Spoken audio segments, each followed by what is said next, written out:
ஒரு சில காரியங்களை மாத்திரம் இப்போ நம்ம பார்க்க போகிறோம். பார்த்துவிட்டு நாம் ஜெபிக்க போகிறோம். ஒரு காரியத்தை மாத்திரம் தெரிஞ்சுக்கணும். இதனுடைய நோக்கம் என்ன அப்படின்னு கேட்டிங்கன்னு சொன்னால், சபை அப்டேட் ஆகணும், அவ்வளோதான். நாம் எந்த இடத்துல இருக்கிறோன்றது யாருக்கு தெரியணும்? சர்ச்சுக்கு தெரியணும். நம்ம இன்னும் நினச்சிட்டு இருக்கிறோம் இயேசு வரத்துக்கு காலம் செல்லும்னு. இன்னும் காலம் செல்லாது. இன்னும் காலம் கொஞ்ச காலம்தான் இருக்கிறது. எப்போ வேணாலும் இயேசு வருவார். ஒரு வசனத்தை வாசியுங்கள். நாம் அந்த காரியத்தை தான் பார்க்க போகிறோம். வெளிப்படுத்தின விசேஷம் 13ஆம் அதிகாரம் 13வது வசனத்தை வாசியுங்கள்.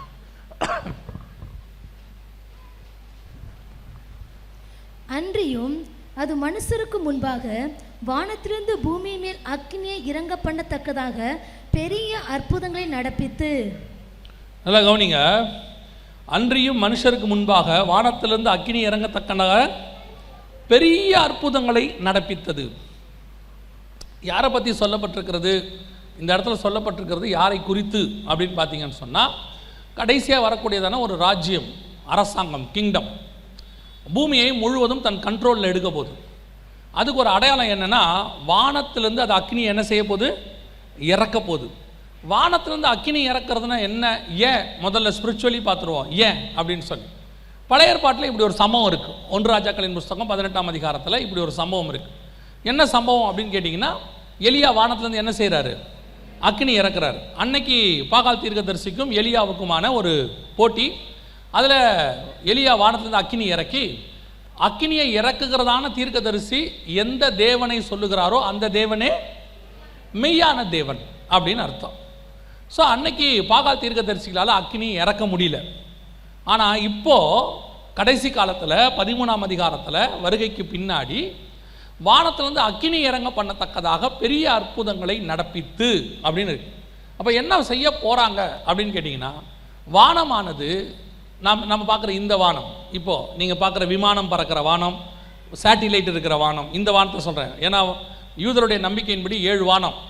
பவுல் சொல்கிறார் இல்லையா, நான் 3வது வானம் வரைக்கும் எடுத்துக்கொள்ளப்பட்டேன், ஒரு மனுஷனை அறிவேன், அவர் 3வது வானம் வரைக்கும். அந்த 3வது வானம்னு ஏன் அவர் எழுதுறாருன்னா, யூதர்கள் நம்பிக்கைப்படி 7 வானம் இருக்குது, அதனால் அவர் 3வது வானம்னு சொல்கிறார். அதில் இப்போ நாம் பார்த்துக்கிட்டு இருக்கிறோம் பாருங்கள், விமானம் பறக்குது, இந்த பறவைகள்லாம் பறக்குது, அதுக்கப்புறம் சேட்டிலைட்லாம் இருக்குது இல்லையா, இதெல்லாம் ஒரு வானம். இப்போ நம்ம கண்ணுக்கு முன்னாடி தெரியுது, விசிபிள் ஸ்கை அப்படின்னு சொல்லுவாங்க. இப்போ இந்த வானத்தை தான் வேதம் சொல்லுது, அன்றியும் மனுஷருக்கு முன்பாக வானத்திலிருந்து அக்கினி இறங்க பண்ணத்தக்கதாக. எப்படி இந்த வானத்திலேருந்து அக்கினி இறங்கும் அப்படின்னு கேட்டிங்கன்னா, ஒன்று புரிஞ்சுக்கோங்க, பிசாசு அப்டேட் ஆகுது. நான் திருப்பி அதான் சொல்கிறேன், பிசாசு என்ன ஆகுது? எலியா காலத்தில் அவனால் அக்கினி என்ன செய்ய முடியல? இறக்க முடியல. ஆனால் கடைசி காலத்தில் அவனால் என்ன செய்ய முடியுது? அக்கினி இறக்க முடியுது. அதுக்கு காரணம், கர்த்தர் வானத்தை அவன் கையில் ஒப்பு கொடுக்கிறார். ஒன்று, அவர் ஒப்பு கொடுத்தாலும் அக்கினி இறங்க பண்ணுற அளவுக்கு அவன் என்ன ஆகுறான்? தன்னை அப்டேட் பண்ணி கொள்கிறான். இன்னைக்கு ஆண்டவர் நமக்கு காரியங்களை கொடுத்தாலும் அப்டேட் பண்ணாதவங்க இன்னும் பழைய அப்படியே தான். யோசிச்சு பாருங்க, ஒரு காலத்தில் ஆண்டவர் கற்பலகையில் எழுதி கொடுத்தாரு, அதுக்கு பிறகு தோல் சுருளில் எழுதி கொடுத்தாரு. அப்போ வசனம் என்ன ஆகுது? அடுத்த அப்கிரேட் ஆகுது. வசனத்தில் தோல் சுருளில் இருந்தது, அதுக்கப்புறம் எதில் வருது?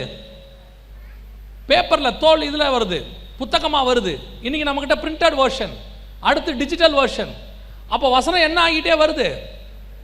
அப்கிரேட் ஆகுது. ஆனால் ஒன்று, அது பிரிண்ட் பண்ணுற மோடு தான் அப்கிரேட் ஆகுது. வசனம் அப்படியே தான் இருக்குது. அது நேற்றும் இன்றும் என்றும் மாறாதது. எது அப்கிரேட் ஆகணும், எது அப்கிரேட் ஆகக்கூடாதுன்னு உங்களுக்கு தெரியணும். வசனத்தை மாற்றக்கூடாது. ஆனால் டெக்னாலஜி மாறும்போது நாமளும் என்ன செய்யணும்? சில விஷயங்களை மாற்றிக்கொள்ளணும். இப்போ நம்ம இந்த எல்இடி ஸ்க்ரீன் கொண்டாந்துருக்கிறோம். ஒரு காலத்தில் வெறும் ஓஎஸ்பின்னு ஒன்று இருக்கும், ஓவர் ஹெட் ப்ரொஜெக்டர். அதுக்கப்புறம் எல்சிடின்னு ஒன்று இருந்துச்சு.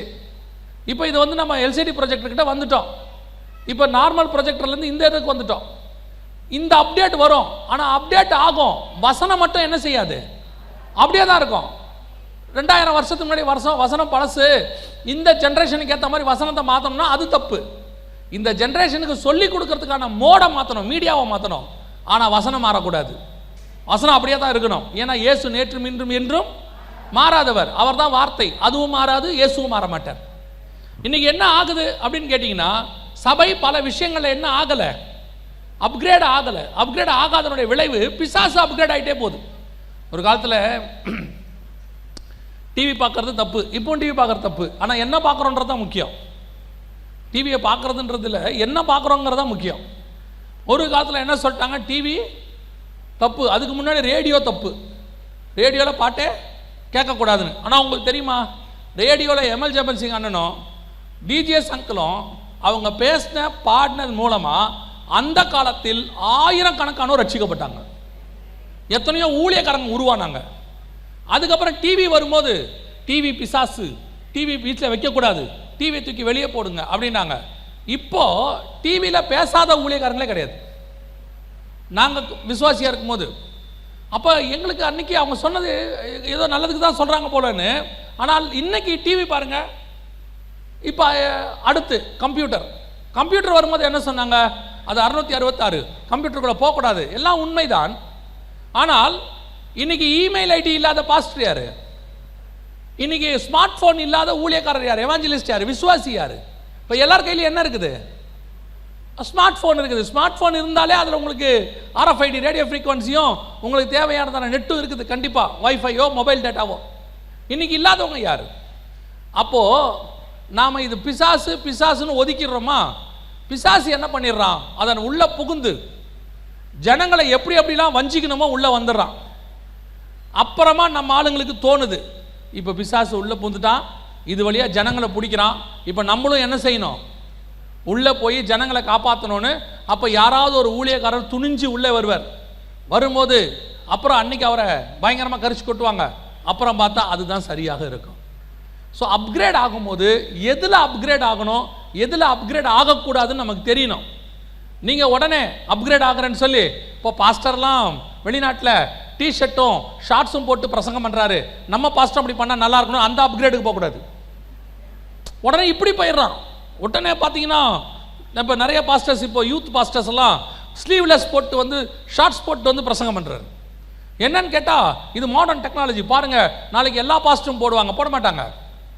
தெரியும் யாருக்கு எதில் அப்கிரேட் ஆகணும்னு தெரியும். இப்போ கடைசி காலத்தில் இப்போ நமக்கு பூமியின் மேலே அக்கினி இறங்கத்தக்கதாக பிசாசு வானம் வரைக்கும் கண்ட்ரோல் எடுக்கிறான். இப்போ அவன் எப்படி இறக்க போகிறான், முதல்ல ஒன்று தெரிஞ்சுக்கொள்ளுங்க. இந்த வசனம் சொல்லுது, அக்கினி இறங்க பண்ணத்தக்கதாக பெரிய அற்புதங்களை செய்தது. அப்போ பிசாசு என்ன செய்யும், பிசாசு என்ன செய்யும், அற்புதங்களை செய்யும். இது முதல்ல விசுவாசிக்கு தெரியணும். ஏன் தெரியுமா, பிசாசு ஜனங்களை மோசம் போக்குற மிக முக்கியமான விஷயங்களில் ஒன்று இந்த அற்புதம். அற்புதம்னாலே நிறைய முக்கியமானவங்க கூட ஏமாந்துடுறாங்க. நிறைய விசுவாசி, நிறைய ஊழியக்காரங்க இந்த அற்புதம் சொன்ன உடனே ஏமாந்துடுறாங்க. பிசாசுகள் அற்புதங்களை செய்யும் போது உங்களுக்கு தெரியணும், இந்த அற்புதம் கர்த்தர் செய்கிறதா பிசாசு செய்கிறதா தெரியணும். பிசாசு அற்புதம் செய்யணும் எங்கேயாவது பைபிளில் இருக்குதா அப்படின்னா வாசிங்க. வெளிப்படுத்தின விசேஷம் 16ஆம் அதிகாரம் 13-14 வாசிங்க பாப்போம். அப்பொழுது வலு சர்ப்பத்தின் வாயிலும் மிருகத்தின் வாயிலும் கள்ள தீர்க்கதரிசியின் வாயிலும் இருந்து தவளைகளுக்கு ஒப்பான 3 அசுத்த ஆவிகள் புறப்பட்டு வர கண்டேன். அவைகள் அற்புதங்களை செய்கிற பிசாசுகளின் ஆவிகள். அவைகள் அற்புதங்களை செய்கிற பிசாசின் ஆவிகள். அப்படின்னா நல்லா தெரிஞ்சுக்கணும், பிசாசு என்ன செய்யும், அற்புதத்தை செய்யும். அப்போ பிசாசு செய்கிற அற்புதத்துக்கும் தேவன் செய்கிற அற்புதத்துக்கும் வித்தியாசம் இருக்கு. பல நேரங்களில் விசுவாசிகள் அற்புதம்னு ஓடிடுறாங்க.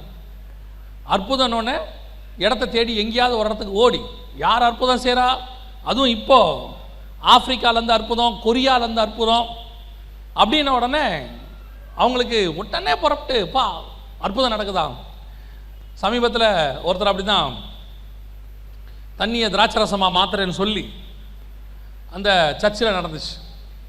தண்ணியை திராட்சரசமாக மாற்றிட்டார். அப்போ ஒருத்தரை கூப்பிட்டாங்க, அவரும் வந்தார். தண்ணியை திராட்சரசமாக மாறிடுச்சு பாருங்க அப்படின்னாரு. குடிக்க சொன்னார், அவரும் குடித்தார். குடிச்சிட்டு சொன்னார், ஆமாம் திராட்சரசமாக தான் இருக்குது, ஜூஸாக தான் இருக்குது, ஆனால் தண்ணி வெள்ளையாக தான் இருக்குது. ஆனால் அவர் சொன்னார், குடித்தேன், நல்ல இந்த கிரேப் ஜூஸ் மாதிரி பயங்கர டேஸ்ட்டாக இருக்குது அப்படின்னாரு. இது வரைக்கும் எல்லாமே நானும் ஒத்துக்கிறேன், நான் ஒத்துக்கலன்னே சொல்லலை. என்னுடைய கேள்வி என்னென்னா, இப்போ எதுக்கு அவர் தண்ணியை திராட்சரசமாக மாற்றினார், ஏன் மாற்றினார், ஏன் மாற்றினார், ஏன் மாற்றினார்? ஏமாத்தினார். ஏன் இயேசு எதுக்கு தனியாக திராட்சை ரசமாக மாற்றினார்? அங்கே ஒரு தேவை இருந்தது, அந்த குடும்பத்தில் கல்யாணத்தில் ஒரு தேவை இருந்தது, அதனால் இயேசு மாற்றினார். இங்கே என்ன தேவை? இந்த இடத்துல என்ன தேவை இருக்கு? ஒரு தேவையும் இல்லை. இங்கே எதுக்கு மாற்றினாங்க தெரியுமா? எனக்கு அந்த வல்லமை இருக்குன்னு ப்ரூவ் பண்ணுறதுக்கு. அது மேஜிக் வேலை. மேஜிக் மேன் தான் எங்கிட்ட பாருங்க இப்படி ஒன்று இருக்குன்னு ப்ரூவ் பண்ணுறதுக்கு செய்வான். அற்புதத்தை ஒரு இடத்துலையும் இயேசு பெர்ஃபார்மன்ஸாக செய்யவே இல்லை, செஞ்சு காட்டவே இல்லை. ஒரு இடத்துல செஞ்சு காட்ட சொல்கிறாங்க, வானத்திலேருந்து அக்கினி இறக்குங்க ஆண்டவரேன்னு. அவர் கேட்குறாரு, நீங்கள் என்ன ஆவி உடையவன்? இறக்குறது என்ன சும்மா விளையாட்டுக்கு இறக்கி காட்டுறதுக்கு, மேஜிக் பண்ணி காட்டுறதுக்கா? ஆண்டவரே நீர் தேவனுடைய குமாரனை ஆனால் எங்களுக்கு இப்பொழுது இந்த மண்ணை எல்லாம் கோல்டாக மாற்றி கொடுங்க அப்படின்னா இயேசு உடனே நீ ஆசைப்பட்டபடி இந்தோ அப்படின்னு சொல்லாமல்ல. அடுத்த வார்த்தை அவர் சொல்கிறாரு, நீர் தேவனுடைய குமாரனை ஆனால் அப்படின்னு அவர் சொல்கிறாரு, நீ இத்தனை நாள் என் கூட இருக்கிற உனக்கு தெரியாதான்னு கேட்குறாரு. இத்தனை நாள் என் கூட இருக்க உனக்கு தெரியலையாது? இன்னைக்கு நிறைய பேர் இந்த பெர்ஃபார்மன்ஸை பார்த்து ஏமாறுற கூட்டம். யார்? விசுவாசி. அவர் அப்படி செய்கிறாரு. ஒருத்தர் சொல்கிறாங்க, அவர் பிரசங்கம் பண்ணிட்டு இருக்கும் போதே தங்கம் கொட்டுதுன்றாங்க. எனக்கு இப்போ அவர் மேலே கோபமே இல்லை, அவரை கூப்பிடுங்கன்ற. அவரை கூப்பிடுங்க, ஒரு வருஷம் குத்தைக்கு எடுத்துருவோம், ஒரு நாளைக்கு 3 மீட்டிங் நடத்துவோம், மொத்தத்தையும் அள்ளுவோம், தங்கத்தை மொத்த சர்ச்சு கடனை தீர்த்தலாம் பாருங்க. அப்படி ஒரு ஆள் கிடைக்கணுமே. இப்போ நமக்கு சவரன் 40,000 இவர் மட்டும் நமக்கு ஒரு மாதம் சான்ஸ் கொடுத்தாருன்னா போதுமே. 10 வாலண்டியர்ஸை நிறுத்திட மாட்டோம், சுற்றி கொட்ட அல்ல மாட்டோம். எப்படி கொட்டும்? 5000 பேருக்கு சாப்பாடு இல்லை, 200 பணம் ஆகும்னு சொன்ன போது இயேசு சாப்பாட்டை தான் வர்த்திக்க பண்ணி கொடுத்தார் ஒழிய மண்ணள்ளி கொடுத்து தங்கமா பாரு போய் வித்துட்டு வான்னு சொல்லலை. டாக்ஸ் கட்டுறதுக்கு பணம் இல்லைன்னு சொன்ன உடனே பாக்கெட்டில் கையை போடு, ஒரு பணம் வரம் எடுத்துக்கன்னு அவர் சொல்லலை. போய் மீன் வாயை பாரு, அது வாயில் ஒரு பணம் இருக்கும், அதை எடுத்துக்கன்னாரு. இயேசு கிறிஸ்துனுடைய மிராக்கல் ஆல்வேஸ் லீகல், அதில் இல்லீகலுக்கு இடமே இல்லை. இன்னைக்கு கடைசி காலத்தில் அற்புதங்களை வைத்து விசுவாசிகளை ஏமாத்துகிற கூட்டம். அதுக்கு நான் எப்பவும் சொல்லுவேன், விசுவாசிகளுக்கு ஒன்று புரியவே மாட்டேங்குது. நீங்கள் யாரும் அற்புதங்களை பெறுகிறவர்கள் அல்ல. அற்புதங்கிறது எதுக்கு? ஆண்டவர் தெளிவாக சொல்லியிருக்கிறாரு, அற்புதங்களினாலும் அடையாளங்களினாலும் வேத வாக்கியங்களை அவர் உறுதிப்படுத்தினார். வசனத்தை உறுதிப்படுத்துறதுக்கு தான் அற்புதம். அற்புதம் யாருக்கு? புறஜாதியாருக்கு, இயேசுவை அறியாதவர்களுக்கு. அங்கே அற்புதம் நடக்கும், அவங்க அதை பார்த்து சபைக்கு வருவாங்க, இயேசுவை அறிவாங்க. அப்போ எங்களுக்கு அற்புதம் இல்லையா? உங்களுக்கு அற்புதம் நீங்கள் பெறுகிறவர்கள் அல்ல, நீங்கள் அற்புதங்களை செய்கிறவர்களாய் மாறணும். அதுக்கு தான் கர்த்தர் உங்களை வச்சிருக்கிறாரு. ஏன் வசனம் சொல்றது? விசுவாசிக்கிறவர்களால் நடக்கிற அடையாளங்கள் ஆவன. நீங்களாம் விசுவாசி தானே? 10 வருஷம் விசுவாசி, 20 வருஷம் விசுவாசி. இதுல ஒரு பெருமை வேற. பாஸ்டர் ஃபர்ஸ்ட் கல் வைக்கும் போது நான் தான் கூட நின்னேன். யோசிச்சு பாருங்க, கல் வைக்கும் போது கூட நின்னீங்க, என்ன பண்ணீங்க? அதுக்கப்புறம் கூடவே தான் நிக்கிறீங்க இன்ன வரைக்கும். 10 சேரை உடைச்சது மிச்சம். ஒரு அற்புதம் நடக்குதா? யாராவது வரட்டும், ஜெபம் பண்ண சொல்லட்டும், நீங்க பாஸ்டர் பாருங்கன்னு சொல்றது நல்லது. நீங்களே முதல்ல அவங்களுக்கு ஜெபம் பண்ண கத்துக்கணும். உங்க மூலமா வல்லமை வெளிப்படும். ஒவ்வொரு விசுவாசியும் சபைக்குள்ள ஹீலிங் கிஃப்டோட இருந்தா எப்படி இருக்கும் யோசிச்சு பாருங்க. உங்க ஏரியாவுக்கு உங்க வீடு தான் டெலிவரன்ஸ் சென்டர். நீங்க அங்க போய் ஜனங்க விடுதலையான உடனே எங்க சபைக்கு வாங்கன்னு கூட்டிட்டு நேரா இங்க வந்துடலாம். அங்கேயே கர்த்தர் விடுதலை ஆக்குவார். விசுவாசி எப்பவுமே பாருங்க, அவர் செய்வார், இவர் செய்வார். கேட்டா சொல்றாங்க, அங்க போனா வண்டி பிடிச்சிட்டு போறோம், அங்க அற்புதம் நடக்குதே, ஏன் எங்க சபையில நடக்கல? உங்க விசுவாசம் அப்படி. நீங்க நினைச்சு பாருங்க, ஏன் சபையிலையும் அற்புதம் நடக்கும்னு நினைச்சு பாருங்க. அதே இயேசு, அதே நாமம், அதே வல்லமை இங்கேயும் நடக்கும். உங்களுக்கு நம்பிக்கையே என்ன தெரியுமா? அந்த பெரிய கிரவுண்டில் போய் ஜோமனா தான் வருங்கிறீங்க. நான் சொல்றேன், கதவை சாத்திக்கிட்டு ஜோம் பண்ணாலும் அற்புதம் நடக்கும். ஏன்னா இயேசு எல்லா இடத்துலையும் அற்புதம் செய்ய வல்லமை உள்ளவராக இருக்கிறார். அல்லேலூயா.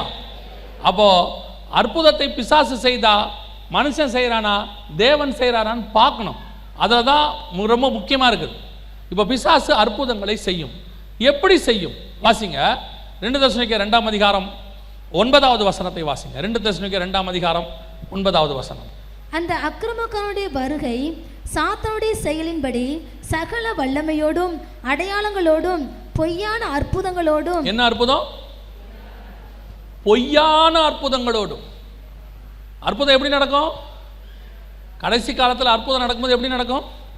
பொய்யா நடக்கும், சும்மா நடக்கிற மாதிரி இருக்கும். நமக்கு தேவையான அற்புதத்தை செய்கிற தேவன் நம்மோடு கூட இருக்கிறார், நம் கூடவே இருக்கிறார், நம்முடைய சபையில் இருக்கிறார், நம்ம வீட்டில் இருக்கிறாரு. அவர் செய்கிறவைகள் உண்மையாக இருக்கிறது. ஏன்னா அவர் உண்மையான தேவன். பல இடங்களுக்கு போய் ஏமாறாதீங்க. இவ்வளோ சில விசுவாசிகளை கேட்டால் ஆச்சரியமாக இருக்குது. ஜெபம் பண்ணுறதுக்கு 5000 ரூபா கட்டிட்டு போகிறான். ஒரு ஊழியக்காரர்கிட்ட ஜெபம் பண்ணுறதுக்கு 5000 ரூபா என்ட்ரன்ஸ் ஃபீஸ். இங்கே வந்து காணிக்க போகிறதுக்கு அவனுக்கு ஒத்துக்க மாட்டான். நீங்கள் காணிக்க போடுங்க, அது உங்கள் இஷ்டம். அவனுக்கு இங்கே கொடுக்கறது என்ன வர மாட்டேங்குது, சபையில் போடுறதுக்கு எங்கே வருது? ஹோட்டலில் ரூம் போட்டு தங்கி இருக்கிற தீர்க்கதரிசியை பார்க்கறதுக்கு 10,000 ரூபா கட்டிட்டு போகிறான். பாருங்கள், யோசிச்சு பாருங்கள். எப்படி? இதுக்கு பேர் தான் பொய்யான அற்புதம். தேவன் இலவசமாய் கொடுத்தார், இலவசமாய் கொடுக்க சொன்னார். ரூம் போட்டு 10,000 ரூபா வாங்கிட்டு ஒருத்தவங்களுக்கு ஜெபம் பண்ணுறான்னா தேவன் சொன்னதாக இருக்குமா? இன்னைக்கு விசுவாசிகளும் இதுக்கு தான் மயங்குறாங்க. இந்த சில ஆட்கள்லாம் இருக்குது, இந்த பிராண்டட் ஒன்று இருக்குது. அவங்களுக்கு இந்த பிராண்டட் மேலே என்ன இருக்குது? ஒரு பெரிய கிரேஸ் இருக்கும். திருப்பூர் சட்டையை மடித்து டப்பாவில் வச்சு 2000 ரூபானா வாங்குவாங்க. அதே திருப்பூர் சட்டையை 600 ரூபானா வாங்க மாட்டான். ஆக்சுவலாக 600 ரூபா சட்டை நான் போடுறதில்ல. அப்புறம் அந்த சட்டைக்கு மேலே நீங்கள் ஒரு கம்பெனி பேரை ஒட்டி அதுக்கு ஒரு டப்பா போட்டு நீங்கள் அதில் வந்து ஏசி ரூமில் வச்சுட்டோம்னா 2699 அவன் சொல்லுவான்.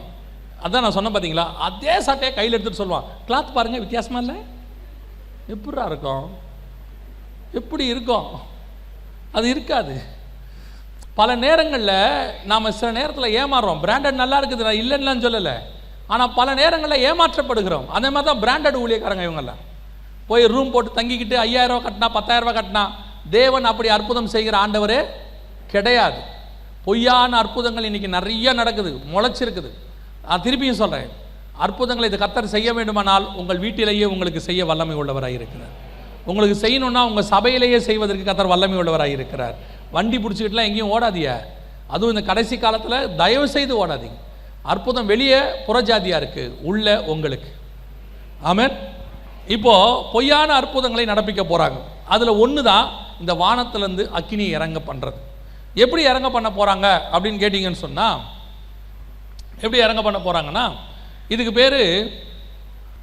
பேர் ஸ்பேஸ் ஸ்டேஷன் பேர். நீங்கள் இதை மட்டும் பார்த்தா போதும், என் முகத்திலாம் நேரில் பார்த்துங்க, பிரச்சனை இல்லை, இதை மட்டும் பாருங்கள். அப்போது இந்த ஸ்பேஸ் ஸ்டேஷன் அப்படிங்கிறது வந்து ஒரு 40,000 அடிக்கு மேலே இருக்குது, இதை கட்டி வச்சுருக்குறாங்க. இந்த ஸ்பேஸ் ஸ்டேஷன் எதுக்காக அப்படின்னு சொன்னால், ஏற்கனவே உங்களுக்கு இதை பற்றி நான் உங்களுக்கு சொன்னேன். வானத்தில் இருந்து உங்களை நிலாவில் கூட்டு போய் வாழ வைக்க போகிறோம், அதை பண்ண போகிறோம், இதை பண்ண போகிறோம் அப்படின்னு அவங்க நிறைய கதை விடுவாங்க. எதுவும் செய்ய மாட்டாங்க. அவங்க செய்ய போகிற மிக முக்கியமான விஷயம் என்னென்னா, முழு உலகத்தையும் அவர்கள் கண்காணிக்க போகிறார்கள். அதான் அவங்களுடைய வேலை. டோட்டல் உலகத்தையும் ஒரு கண்ட்ரோலு கீழே கொண்டு வர்றது. அதாவது அதில் டெக்னாலஜியில் உங்களை கண்காணிக்கிறது. நம்ம வலைத்தளம்னு சொல்கிறோம்ல, வெப்சைட், இன்டர்நெட்டு, நெட்டுனா வலை, வெப்னா வலை, அதாவது அந்த சிலந்தி வலை மாதிரி நம்மளை ஒரு வலைக்குள்ளே வைக்க போகிறாங்க. வலைக்குள்ளே இருக்கிறதுக்கு பேர் இறைன்னு சொல்லுவாங்க. இந்த வலையில் மீன் மாட்டிக்கிச்சு, மான் மாட்டிக்கிச்சும்பாங்களே, அந்த மாதிரி நம்மளை ஒரு வலைக்குள்ளே மாட்ட வைக்கிறாங்க. நம்ம அத்தனை பேரும் வலைத்தளத்துக்குள்ளே இருக்கிறோம். நம்ம எல்லாருமே ஆல்ரெடி ஆல்மோஸ்ட் வந்துட்டோம். ஒரு 70 to 80% கொண்டாந்தாச்சு. இன்னும் ஒரு 20% தான் பாக்கி இருக்குது. எல்லாத்தையும் கொண்டு வந்து ஒரு வலைத்தளத்துக்குள்ளே கொண்டு வந்துடுறாங்க. ஒன் வெப் அப்படின்னு சொல்லுவாங்க அதுக்கு பேர். இப்போ அப்படி இருக்குது, ஒன் வெப். டோட்டல் பூமியுமே ஒரு வலைத்தளத்துக்குள்ளே இருக்கும், ஒரு வெப்புக்குள்ளே இருக்கும். அங்கே இருந்து உலக மக்கள் அத்தனை பேரையும் 800 கோடியோ அல்லது குறையும், இன்னும் கொஞ்சம் வேகமாக குறைப்பாங்க. குறைச்ச பிறகு இருக்கக்கூடிய 600 கோடியோ 500 கோடியோ அதை எல்லாத்தையும் அவங்க கண்காணிக்க தொடங்குவாங்க. அப்படி கண்காணிக்க தொடங்கிறதுக்கான ஒரு மிக முக்கியமான ஹப்பு தான் இது. இங்கேருந்து முழு பூமியையும் கண்ட்ரோல் பண்ணுறதுக்கான எல்லா வேலையும் செஞ்சு முடிச்சிட்டாங்க. டோட்டல் பூமியும் இப்போ அவங்க வந்து இங்கேருந்து ரிசர்ச் பண்ணி முடிச்சாச்சு.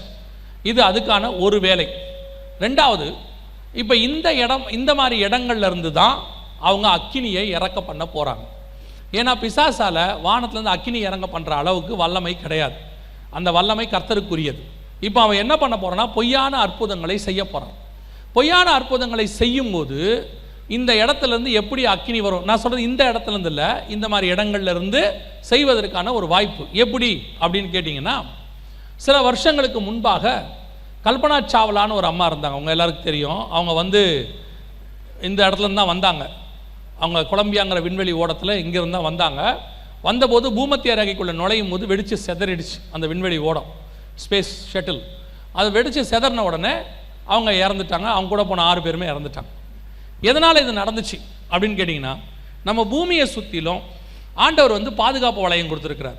அதுக்கு பேர் காந்தபுலம், மேக்னெட்டிக் ஃபீல்டு அப்படின்னு சொல்லுவாங்க, இல்லைனா எலக்ட்ரோ மேக்னெட் EMன்னு சொல்லுவாங்க. இப்படி பிடிச்சிருக்கோம் பூமியை. இப்போ இது உள்ள எது நுழைஞ்சாலுமே அது நெருப்பாக்கி விட்டுரும், எரிச்சு விட்டுரும். உதாரணமாக விண்வெளியில் கல் இருக்குது, சுற்றிக்கிட்டு இருக்குது, விண்வெளி கல் அப்படின்னு சொல்லுவாங்க, ஆஸ்ட்ராய்டு அப்படிம்பாங்க. அது பூமிக்குள்ளே வரும்போது தீப்பிடிச்சி எரிக்கல்லாக மாறிடும். இதே மெத்தடு தான் அவங்க இங்கேருந்து வரும்போது அது தீப்பிடிச்சிருச்சு. தீப்பிடிக்காதபடி தான் செஞ்சுருந்தாங்க. அதில் ஏதோ ஒரு சின்ன டிஃபெக்ட், அது வெடித்து தீப்பிடிச்சு வெடிச்சிருச்சு. இதன் மூலமாக ஒன்று மட்டும் தெரிஞ்சிச்சு, என்னென்னா மேலேருந்து வரக்கூடிய எதுவுமே பூமிக்குள்ளே நுழையும் போது தானாகவே என்ன செய்யும், எரித்து தீப்பிடிச்சு கொள்ளும். அதே மாதிரி தான் இவங்க வானத்திலேருந்து ஒரு ரசாயனத்தை, கெமிக்கல் இறக்கும்போது, இங்கிருந்தோ அல்லது வேற ஒரு இடத்துல இருந்தோ இறக்கும்போது இவங்க பூமிக்குள்ளே அது நுழையும் போது தானாகவே தீப்பற்றி கொள்ளும். இப்போ உங்கள் வீட்டுக்குள்ளே இருக்கிற கேஸ் இருக்குது இல்லையா, சிலிண்டர் லீக் ஆச்சுன்னா தானாக என்ன செய்யுது? நீங்கள் லீக் ஆச்சுன்றதை எப்படி கண்டுபிடிக்கிறீங்க? அதுக்கு அந்த ஸ்மெல் கிடையாது. அந்த சிலிண்டருக்குள்ளே இருக்கிற கேஸுக்கு அந்த ஸ்மெல் கிடையாது. அப்புறம் எப்படி அந்த ஸ்மெல் வருதுன்னா, அந்த சிலிண்டருடைய முகப்பில் அதை ஃபில் பண்ணும் போதே அதுக்கான ஒரு ஆர்டர் ஸ்மெல், அதாவது உங்களுக்கு அந்த பிடிக்காத அந்த ஸ்மெல்லு அதை வச்சுருவாங்க. அதுக்கான ஒரு கெமிக்கலை தடவிடுவாங்க. அந்த கேஸ் வெளியே லீக் ஆச்சுன்னா உங்களுக்கு அது தெரியறதுக்காக தான் அவங்க வைக்கிறாங்க. நேச்சுராக அப்படி கிடையாது, இயற்கையாக அப்படி கிடையாது. இப்போ ஒருவேளை அந்த ஸ்மெல் இல்லை, எப்படி கண்டுபிடிப்பீங்க? தீக்குச்சி குளிச்சு வச்சா கண்டுபிடிச்சிடலாம் லீக் ஆகுதா இல்லையான்னு. ஆனால் கண்டுபிடிக்கலாம், கண்டுபிடிச்ச பிறகு நாம இருப்போமான்னு தெரியாது, அவ்வளோதான். இப்போ புரியுதா? அந்த கேஸ் லீக் ஆகும்போது நம்ம கண்ணுக்கே தெரியல, தீக்குச்சி குளிச்சு வைக்கும் போது தானாக என்ன செய்யுது, பற்றி கொள்ளுது. சில நேரத்தில் அந்த ஸ்மெல் நமக்கு தெரியாவிட்டால், இப்போ வானத்திலேருந்து அதே மாதிரி ஒரு கேஸை பூமத்திய ரேகைக்குள்ளே இறக்கும் போது அது வானத்தில் தானாகவே என்ன செய்யும், தீப்பற்றி கொள்ளும். அப்போ வானத்திலேருந்து அக்கினி இறங்க பண்ணத்தக்கதாக அற்புதத்தை அவங்க செய்வதாக காட்டப்படும். அதுலேயும் இப்போ எப்படின்னு கேட்டிங்கன்னா, அவங்க விரும்புகிற ரூபத்தில் கொண்டு வர முடியும். அவங்க விரும்புகிற ரூபத்தில், அவங்க ஏதோ ஒரு ரூபம், கடவுள் ரூபத்திலையோ எந்த ரூபத்தில் அவங்க நினைக்கிறாங்களோ அதை கொண்டு வரும்போது, இப்போ அதை சொல்கிற ஆள் ஆன்டி கிரைஸ்ட், அன்றைக்குள்ள ஒரு சர்வாதிகாரி. இப்போ பாருங்கள், வானத்திலேருந்து அக்கினி இறக்குற தேவனே மெய்யான தேவன். அன்றைக்கி ஏன்னா அது நியாயப்பிரமாண காலம், 7 வருஷம் உபத்திரவ காலம். அன்றைக்கி யூதர்களை மோசம் போக்குறதுக்கான வேலை நடக்கும். அப்போது வானத்திலேருந்து அக்கினியை வந்து நிறைய பேர் வானத்தில் கடவுளை வந்து அவங்க கடவுளை வானத்தில் பார்க்குறாங்க, சூரியனை பார்க்குறாங்க, சந்திரனை பார்க்குறாங்க, நிறைய பேர் இருக்கிறாங்க. ஒரு சிலர் சூரியனை கடவுளாக பார்ப்பாங்க, ஒரு சிலர் சந்திரனை கடவுளாக பார்ப்பாங்க, ஒரு சிலர் நட்சத்திரத்தை பார்ப்பாங்க. இவன் வானத்துலேருந்து நெருப்பு இறக்குவான்.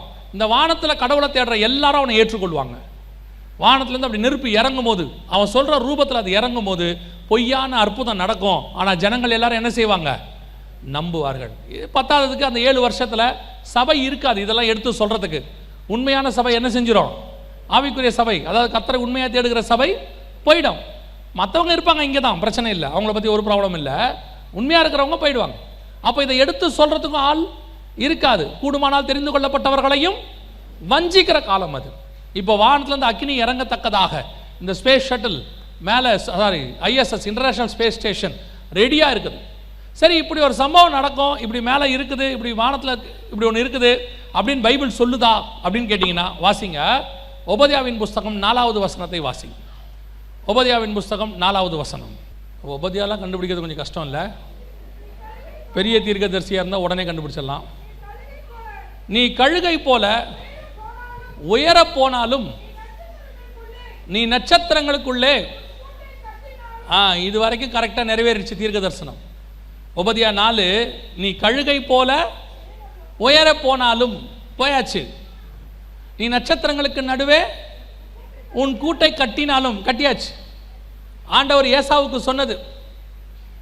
இப்போ ஆண்டவர் சொன்ன அந்த தீர்க்க தரிசனமானது நம் கண்களுக்கு முன்பாக 100% நிறைவேறி விட்டது. ஒபதியா 4, வானத்துக்கு உயரத்துக்கு போயாச்சு, கூட்டையும் கட்டியாச்சு, தீர்க்க தரிசனம் நிறைவேறிடுச்சு. இப்போ அடுத்த பகுதியை வாசிங்க. உயர போனாலும் கூட்டை கட்டினாலும் அவ்விடத்திலிருந்து உன்னை விழத்தள்ளுவேன் என்று கர்த்தர் சொல்லுகிறார். நல்லா கவனிச்சுக்கொள்ளுங்க. இந்த தீர்க்க தரிசன வசனம் இருக்குல்ல, அவ்விடத்திலிருந்து உன்னை விழத்தள்ளுவேன், அடுத்த வருஷத்துல இருந்து நிறைவேறும். 2024 2000 சொல்றீங்களா, ஸ்பேஸ் ஷட்டிலோட கீழே விழும் கடல்ல. ஒரு பார்ட்டாக விழும். 2030க்குள்ள மொத்த ஸ்பேஸ் ஷட்டிலும் வந்து மொத்த ஸ்பேஸ் ஸ்டேஷனும் கீழே வந்து விழும். அதுக்கு மாற்றாக இன்னொன்று உருவாக்குறாங்களா, கொண்டு போகிறாங்களா, அதெல்லாம் தெரியாது. இப்போ ஆண்டவர் சொன்ன தீர்க்க தரிசனம் அவங்க போய் மேலே போய் ஆயிடுச்சு. 20 வருஷம் 15 வருஷம் ஆகுது. இப்போ கட்டினாவது எல்லாம் கீழே விழுகிற காலம் வந்துருச்சு. நீ என்னதான் உயரம் போய் எத்தனை ஆயிரம் கோடி செலவு செய்து எவ்வளோ பெரிய இன்டர்நேஷ்னல் ஸ்பேஸ் ஸ்டேஷன் கட்டினாலும் கர்த்தர் உன்னை அங்கே இருந்து கீழே விழ பண்ணுவார். மேலே சுற்றிட்டு இருக்கிற 4000 சேட்டிலைட்டும் விழும். நல்லா வச்சுக்கோங்க, எழுதி வச்சுக்கோங்க. இதெல்லாம் ப்ராஃபஸி இல்லை, பைபிளில் உள்ளது. மேலே சுற்றிக்கிட்டு இருக்கிற எல்லாம் என்ன செய்யும்? வானத்தின் சத்துவங்கள் அசைக்கப்படும். நட்சத்திரங்கள் பூமிக்கு மேல் வந்து விழும். எல்லாம் நடக்கும். மேலே இருக்கிற ஒரு ஸ்பேஸ் ஷட்டில் கூட, ஒரு சேட்டிலைட் கூட தப்பிக்காது. அத்தனையும் கீழே வந்து விழும். மொத்தமாக ஆன்டி கிரைஸ்ட் பீரியட்லேயே விழும். முதல் 3.5 வருஷத்துக்கு அப்புறம் விழ ஆரம்பித்து 7 வருஷத்துக்குள்ளே மொத்தமாக விழுந்துடும். இவங்க நினச்சிட்டு இருக்கிறாங்க. யோசிச்சு பாருங்க, மனுஷனுடைய முழு நம்பிக்கை எது மேலே இருக்குது தெரியுமா? இப்போ அவங்க செய்கிற எல்லாமே எது மேலே நம்பிக்கை இருக்குது? எல்லாமே இந்த சேட்டலைட் மேலே. உங்கள் எஜுகேஷன் ஆன்லைன், உங்கள் ஒர்க்கு ஆன்லைன், உங்களுடைய எக்கானமி ஆன்லைன், எல்லாமே டிஜிட்டல் பேமெண்ட், ஓகே, எல்லாம் ஆன்லைன். இப்போ எல்லாமே ஏஐ டெக்னாலஜி, எல்லாமே ஆன்லைன். எல்லாமே எதை நம்பி இருக்குது? இந்த சேட்டிலைட்டை நம்பி இருக்குது. ஒரு சேட்டிலைட் போச்சு, கதை முடிஞ்சு. 10 சேட்டிலைட் முடிஞ்சது, ஒரு பார்ட் முடிஞ்சிச்சு. 4000 சேட்டிலைட்டில் 2000 கீழே விழுந்துச்சு, கதை முடிஞ்சு. மனுஷனுடைய நம்பிக்கை இப்போ எப்படி இருக்குது? மேலே சுற்றிட்டு இருக்கிற சேட்டலைட் மேலே இருக்குது. 4000 சேட்டலைட்டும் கீழே விழுந்துச்சுன்னா திருப்பி 120 வருஷத்துக்கு பின்னாடி போயிடும். கிட்டத்தட்ட 50-70 வருஷத்துக்கு நம்ம பின்னாடி போயிடுவோம். திருப்பி எல்லாத்தையும் லான்ச் பண்ணி கொண்டு வரதுக்கே ரொம்ப நாள் ஆகும். அவன் நம்பிக்கை அவ்வளோதான், அதை நம்பிட்டு இருக்கிறான். நம்ம நம்பிக்கை சேட்டிலைட்டை அல்ல, அதுக்கு மேலே ஒருத்தர் உட்காந்துருக்கிறாரு. நம்முடைய நம்பிக்கை அவர் மேலே உட்காந்துருக்கிறது. அதான் பூமியின் ராஜாக்கள் ஏகமாய் ஆலோசனை செய்வார்களாம். கர்த்தர் அவர்களை பார்த்து என்ன செய்வார்? நகைப்பார். பாருங்க, இந்த சேட்டலைட் ஒரு சின்ன கூடை மாதிரி 4000 கூடை மேலே இருக்குது. இந்த 4000 கூடையை நம்பிக்கிட்டு இருக்கிறான் இவன். நமக்கு ஒன்றும் பிரச்சனை இல்லை, சேட்டலைட் கண்ட்ரோலில் இருக்குது, எல்லாரையும் நம்ம கண்ட்ரோல் பண்ணிடலாம். மணிப்பூரில் கலவரம் நடக்குது. கலவரம் வெளியே தெரியாமல் இருக்கணும். என்ன செய்யணும்? சேட்டலைட்டை க்ளோஸ் பண்ணிடு. சேட்டலைட்டை க்ளோஸ் பண்ணிட்டா கலவரம் என்ன செய்யாது? வெளியே தெரியாது. தெரியாமல் போச்சா? தெரிஞ்சா தெரியலையா? தெரிஞ்சா இல்லையா? ஆண்டவர் தான் சொல்லிட்டாரு, வெளியரங்கமாக்கப்படாத ரகசியம் நீ சேட்டிலைட்டை இல்லாட்டியும் வரும். ஏன் தெரியுமா? காற்றுக்கும் காது இருக்கிறது, சுவற்றுக்கும் காது இருக்கிறது. கர்த்தர் நினைத்ததை தடுப்பவன் யார்? அவ்வளோதான். நீங்கள் சேட்டலைட்டை நம்புறாங்க, நாம கர்த்தரை நம்புகிறோம். சேட்டலைட் விழும், கர்த்தர் ஒரு நாளும் விழவே மாட்டார். அல்லேலூயா. இப்போ பொய்யான அற்புதங்கள் நடப்பதற்கு எல்லாம் ரெடியாக இருக்குது. இப்போ எப்போ வேணாலும் இவர்கள் இந்த உலகத்தை தன் கண்ட்ரோலில் எடுக்கிறதுக்கான வேலையை செஞ்சிட்டு இருக்கிறாங்க. One web. திடீர்னு ஒரு நாள் சொல்லுவாங்க, இப்போ நான் சொல்லிட்டு போகிறேன் வச்சுக்கொள்ளுங்க, இது நடக்கும். இது நடக்குமான்னு கேட்டிங்கன்னா 100% நடக்கும். என்ன செய்வாங்க தெரியுமா? திடீர்னு ஒரு நாள் உங்கள் கையில் இருக்கிற எந்த பணமும் செல்லாது, ஒரு கரன்சியும் செல்லாது. என்ன பண்ணணும்? எல்லாத்தையும் கொண்டு போய் பேங்க்கில் டெபாசிட் பண்ணிவிடுங்க. பக்கத்தில் உள்ள ஏடிஎம் மிஷினில் உங்கள் அக்கௌண்ட்டில் போய் என்ன பண்ணிடுங்க? டெபாசிட் பண்ணிடுங்க. நான் சொல்கிறது இந்தியாவில் இல்லை, வேர்ல்டு வைட், உலகளாவிய. உங்கள் பணத்தை எல்லாம் கொண்டு போய் ஏடிஎம்மில் போட்டுருங்க. இன்னும் ஒரு வாரம் தான். ஒரு வாரத்துக்கு அப்புறம் பேப்பருக்கு என்ன இல்லை? மரியாதை இல்லை. உங்கள் வீட்டில் இருக்கிற நோட்டு புக்கு மாதிரி தான் பேப்பரும் நோட்டோ ருபீஸும், அது பிரயோஜனப்படாதுன்னு ஒரு அனௌன்ஸ்மெண்ட் வரும். உலகளாவிய டாலருக்கு அல்லது யூரோக்கு எல்லாருக்கும் இதுதான். அப்போ என்னங்க நடக்கும்? அத்தனைக்கு பதிலாக டிஜிட்டல்னு அனௌன்ஸ் பண்ணிடுவான். எல்லாம் உங்கள் ஃபோன் தான், எல்லாம் உங்கள் கார்டு தான், கார்டும் ஃபோனும் தான், கியூஆர் கோட் தான், ஜிபே தான் அப்படின்றவாங்க. இப்போவே 80% எக்கானமி எங்கே போயிருச்சு? சேட்டலைட்டை நம்பி போயிருச்சு எல்லாமே. இப்போ ஒரு பிஸ்னஸ் மேன்கிட்ட பேசிகிட்டு இருந்தேன். அவர் சொல்கிறாரு, போன வருஷத்துக்கு இந்த வருஷம் அவருடைய பண பரிமாற்றம் 80% பேங்க்கில் மாறிடுச்சு. கையில் 20% தான் பணம் வந்து போதான். இதை இன்னும் குறைச்சிருவாங்க. ஒரு 5% வரைக்கும் குறைச்சிட்டு அடுத்து என்ன பண்ணுவாங்கன்னா, பணம் செல்லுபடி ஆகாதுன்றவாங்க. செல்லுபடி ஆகாதுன்னா யூஸ் ஆகாதுன்னு இல்லை, கொண்டு போய் பேங்க்கில் போட்டுருங்க, உங்கள் அக்கௌண்ட்டில் அதெல்லாம் சேர்ந்துடும். இத்தனாம் தேதிக்கு மேலே உங்கள் கையில் பணம் இருந்துச்சுன்னா செல்லுபடி ஆகாது. 500 1000 மாதிரி மாற்றிடுவாங்க. அதுக்கான எல்லா ஆயத்தமும் நடக்குது. செய்தி கேட்குற மாதிரி கேட்டுட்டு போயிட போறியா? இதெல்லாம் இருக்குது. நீங்கள் பாட்டுன்னு வீட்டில் 500 ரூபா கட்ட பேப்பர் கடியில் வச்சுருக்க போறியா? நிறைய பேர் அப்படி தான் 2000 நோட்டை வச்சுவிட்டு கடைசி 1000 நோட்டை வச்சுவிட்டு என்ன பண்ணுறதுன்னு தெரியாமல் செல்லாதுன்னு காணிக்கப்பட்டியில் போட்டான். ஏன் கேட்குறிய? அது ஒரு பெரிய அநியாயமாகி போச்சு. அவங்க ஏடிஎம் மிஷினில் கொண்டு போய் போட சொல்லிட்டாங்க. யாரோ சொல்லிட்டான் தப்பா, எல்லாத்தையும் கொண்டு வந்து எங்கே போட்டான்? அந்த அந்த வாரம் மட்டும் உதாரத்துவமாக கொடுத்தாங்க, எல்லாரும் உற்சாகமா. எனக்கு ஒருத்தர் கொண்டு கொடுத்தாரு, கட்டாக கொடுத்தாரு. என்னடா இவர் இப்படி கொடுக்குறாரு, கொடுக்க மாட்டாரே, ஆனாலும் சந்தோஷம். பிரைஸ் தி லார்ட், ஹல்லேலூயா. கொடுத்துருக்கிறாரு. வீட்டில் போய் ஜோம் பண்ணிட்டு பிரிக்கிறேன், எல்லாம் 1000 ரூபா நோட்டு. அது முடிஞ்சு போய் 1 வாரம் ஆச்சு, டேட்டு முடிஞ்சு 1 வாரம் ஆச்சு. 1000 ரூபா நோட்டு எல்லாம் எங்கே கொடுக்குறதுன்னு தெரியாமல் யோசிச்சிருக்காரு. நான் போய் சிக்கிட்டேன் போல. அதனால் இப்போவே சொல்கிறேன், இந்த புடவை கடையில் மறைச்சி வச்சுருக்கிறது, அப்புறம் அந்த அஞ்சரை பெட்டியில் அங்கங்கே 500 சொருகி வச்சுருக்கிறது, அதெல்லாம் நீங்கள் உங்களுடைய விசேஷித்த பேங்கே தனி, அது தனியாக இருக்கும். பார்த்து வச்சுங்க. எதுக்குன்னா எங்கே வச்சுருக்கீங்கன்னு பார்த்துக்குங்க.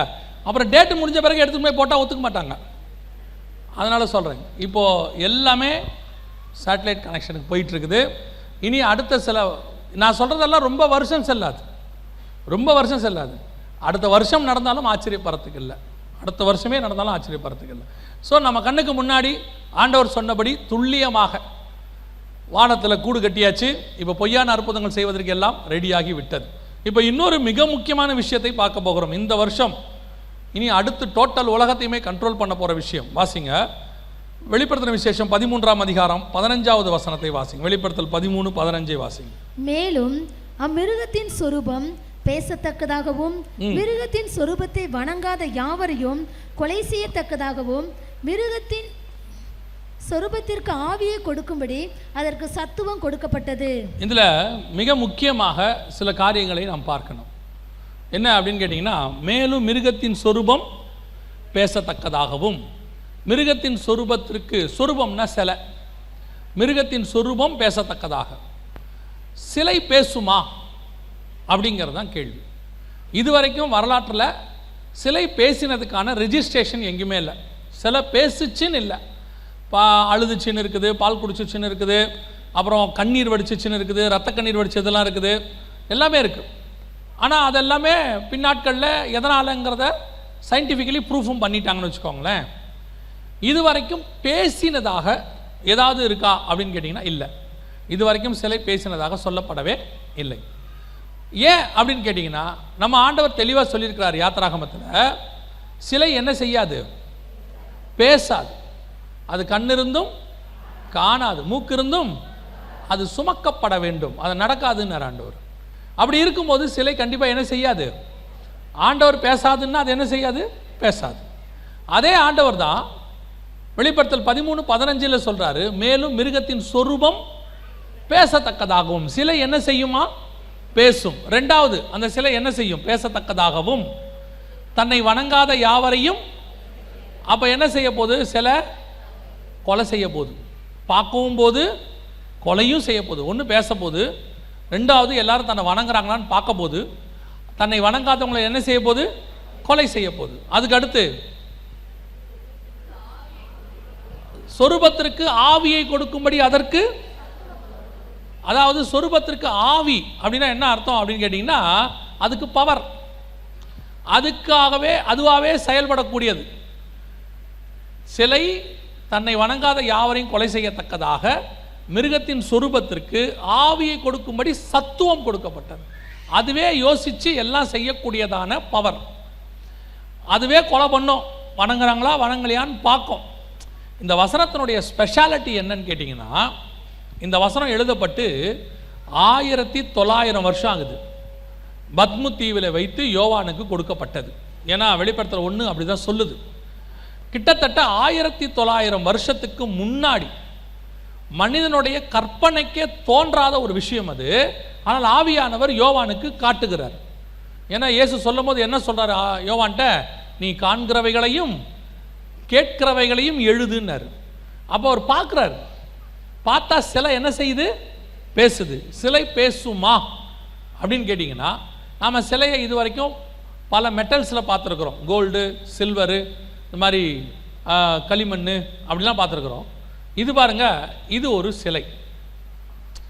இதுக்கு பேர் இன்டராக்டிவ் ரோபோட் அப்படின்னு பேர். இன்டராக்டிவ் ரோபோட் அப்படின்னா என்ன அர்த்தம் அப்படின்னு கேட்டிங்கன்னு சொன்னால், பேசுகிற சிலை. அதாவது இத்தனைக்கும் அது வந்து நீங்கள் கேட்குற எல்லா கேள்விகளுக்கும் பதில் சொல்லும். நீங்கள் என்ன கேள்வி கேட்குறீங்களோ எல்லா கேள்விகளுக்கும் பதில் சொல்லும். அதனால தான் இதுக்கு பேர் இன்டராக்டிவ் ரோபோட். நீங்கள் பார்க்கறதுல சிவப்பு தான் ரோபோட்டு. உங்களுக்கு சந்தேகம் வந்துட போகுது எது ரோபோட். ஏன்னா ரெண்டும் பார்க்கறதுக்கு எப்படி இருக்குது, ஒரே மாதிரி இருக்குது. சவுண்ட் இருக்குல்ல, ரெண்டும் பார்க்கறதுக்கு ஒரே மாதிரி இருக்குது. இப்போது இதுக்கு பேர் ரோபோட் அப்படின்னு பேர். இந்த ரோபோட்டோடைய ஆரம்ப காலம் எப்படி இருந்தது அப்படின்னு கேட்டிங்கன்னா, மனுஷனுக்கு உதவி செய்யறதுக்காக தான் இருந்துச்சு. இப்போ இந்த ரோபோட்டோடைய நிலைமை எப்படி இருக்குதுன்னா, மனுஷனை ஆளுகை செய்யக்கூடிய இடத்துக்கு வந்துருச்சு. இப்போ பாருங்க, இந்த சிலை பேச போகுது. சிலை பேசத்தக்கதாகவும் அந்த ப்ராஃபஸி எப்படி நிறைவேறுதுன்னு மட்டும் பாருங்க. சிலை பேச போகுது. அந்த ஃபீமேல் வாய்ஸ் வந்து இதுதான். இன்னொரு வீடியோவில் நான் இன்னும் தெளிவாக உங்களுக்கு சொல்கிறேன் பாருங்க.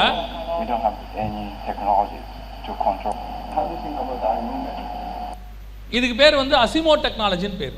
அசிமோ டெக்னாலஜினா என்ன அப்படின்னு கேட்டிங்கன்னா, எதுக்கு நான் இதை சொல்கிறேன்னா, இப்போ கேரளாவில் கொண்டாந்தாச்சு.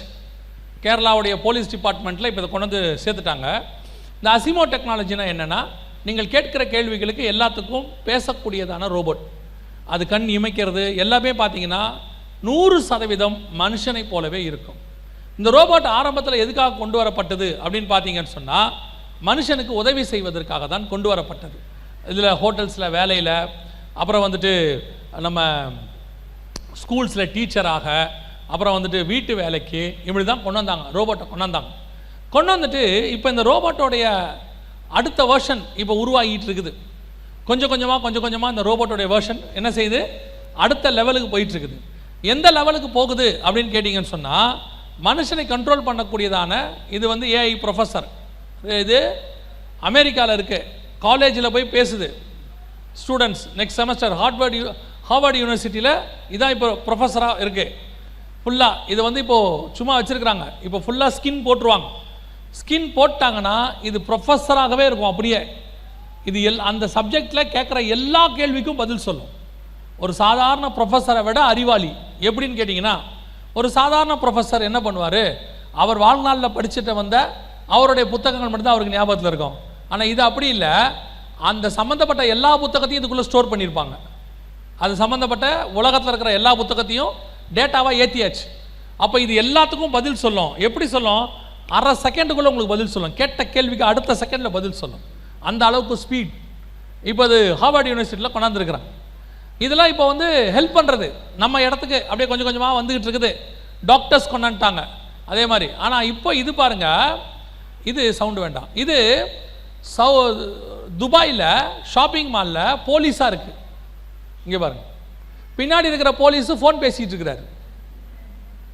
இது கண்காணிச்சிட்டு இருக்குது எல்லாரையும். அந்த 2 கண்ணும் 2 கேமரா மொத்தத்தையும் ஷூட் பண்ணிடும். அதோடைய அந்த நெஞ்சு பகுதியில் பாருங்கள், தொடு ஸ்க்ரீன், அதாவது டச் ஸ்க்ரீன், அதில் எல்லா இன்ஃபர்மேஷனும் இருக்கும். எல்லாத்தையும் ஸ்டோர் பண்ணிடும். இப்போது ரோபோகாப் அப்படின்னு சொல்லி முழுக்க போலீஸ் டிபார்ட்மெண்ட்டில் வெறும் ரோபோ பிரிவு உருவாக்கி இருக்கிறாங்க. எல்லா நாட்டிலையும் ரோபோ பிரிவு கொண்டாந்தாச்சு. இது துபாயில், ஏற்கனவே அமெரிக்காவில் ஒன்று இருந்துச்சு. அமெரிக்காவில் ஒரு மிகப்பெரியதான கலவரம் நடந்துச்சு. அந்த கலவரத்தில் வெள்ளைக்காரங்களுக்கும் கருப்பின மக்களுக்கும் நடந்துச்சு. அதில் அந்த கருப்பின மக்கள் ஒரு 3 வெள்ளைக்கார போலீஸை கொண்டுட்டாங்க. அப்புறம் அந்த கலவரத்தை அடக்கிறதுக்கு என்ன பண்ணாங்கன்னு பார்த்தா, திடீர்னு அப்போ தான் புதுசாக ரோபோ காப் அப்படின்னு சொல்லி அந்த காப் பிரிவை இறக்குறாங்க. ஒரு சில மணி நேரங்கள், எத்தனையோ மணி நேரங்கள், 36 மணி நேரமோ 24 மணி நேரமோ, மொத்த கலவரத்தையும் அதை அடக்கிருச்சு. அந்த அளவுக்கு இந்த ரோபோ பிரிவு இப்போ மனுஷனை கண்ட்ரோல் பண்ணுற இடத்துக்கு வந்து சேர்ந்துருக்குது. 100% நம் கண்ட்ரோலுக்கு, மனுஷனை கண்ட்ரோல் பண்ணுற இடத்துக்கு. அதான் ரொம்ப முக்கியம். ஒரு பீரியடில் நமக்கு உதவி செய்ய வந்துச்சு, கூட நம்ம லெவலுக்கு ப்ரொஃபஸராக மாறிச்சு. இப்போ நம்மளை வந்து என்ன செய்யுது, கண்ட்ரோல் பண்ணுது. இப்போ பார்த்தீங்கன்னு சொன்னால் கேரளாவில் நான் சொன்ன பாருங்கள், இது கேரளாவில் போலீஸ் டிபார்ட்மெண்ட்டில் அதே மாதிரி கொண்டாந்தாச்சு. அசிமோ டெக்னாலஜி போலீஸ் பிரிவு இப்போ வந்திருக்கு. ரோபோ காப் ஹியூமனாய்டு அப்படின்னு சொல்லி இதை இப்போ பல இடங்களில் கொண்டு வந்திருக்கிறாங்க. முழு கேரளாவையும் சர்வைலன்ஸ்குள்ளே கொண்டு வரதுக்கான வேலையை செஞ்சாச்சு. கீழே போட்டிருக்கு பாருங்கள், அசிமோவ் அப்படின்னு சொல்லி. இந்த அசிமோவ் டெக்னாலஜி தான் இது முழுக்க. இப்போ இது ஃபுல்லாக இந்தியா முழுக்க இந்த மாதிரி எல்லா பகுதிகளிலும் ரோபோ போலீஸ். எதுக்காக இதை கொண்டு வராங்க? இப்போ கொஞ்சம் முக்கியமாக நான் சொல்கிற விஷயங்களை கவனிங்க. இது இப்போ நடந்துகிட்ருக்கிற ஒரு பெரிய ப்ராப்ளம். ஆனால் உங்களுக்கு ஏன் தெரியாது, அதுக்கு பின்னாடி இருக்கிற ஒரு விஷயத்தை நான் உங்களுக்கு சொல்கிறேன். இப்போ ஏன் ப்ரொஃபஸருக்கு பதிலாக ரோபோ வருது, போலீஸுக்கு பதிலாக ரோபோ வருது? இப்போ கூகுளில் பார்த்தீங்கன்னா சுந்தர் பிச்சை சொல்லியிருக்கிறாரு, டாக்டர்ஸ்க்கு பதிலாக யார் வரா? ரோபோட்ஸ் கொண்டு வராங்க, ஏஐ டெக்னாலஜி அப்படின்னு சொல்கிறாங்க. அதை பற்றி நான் உங்களுக்கு பின்னாடி சொல்கிறேன்.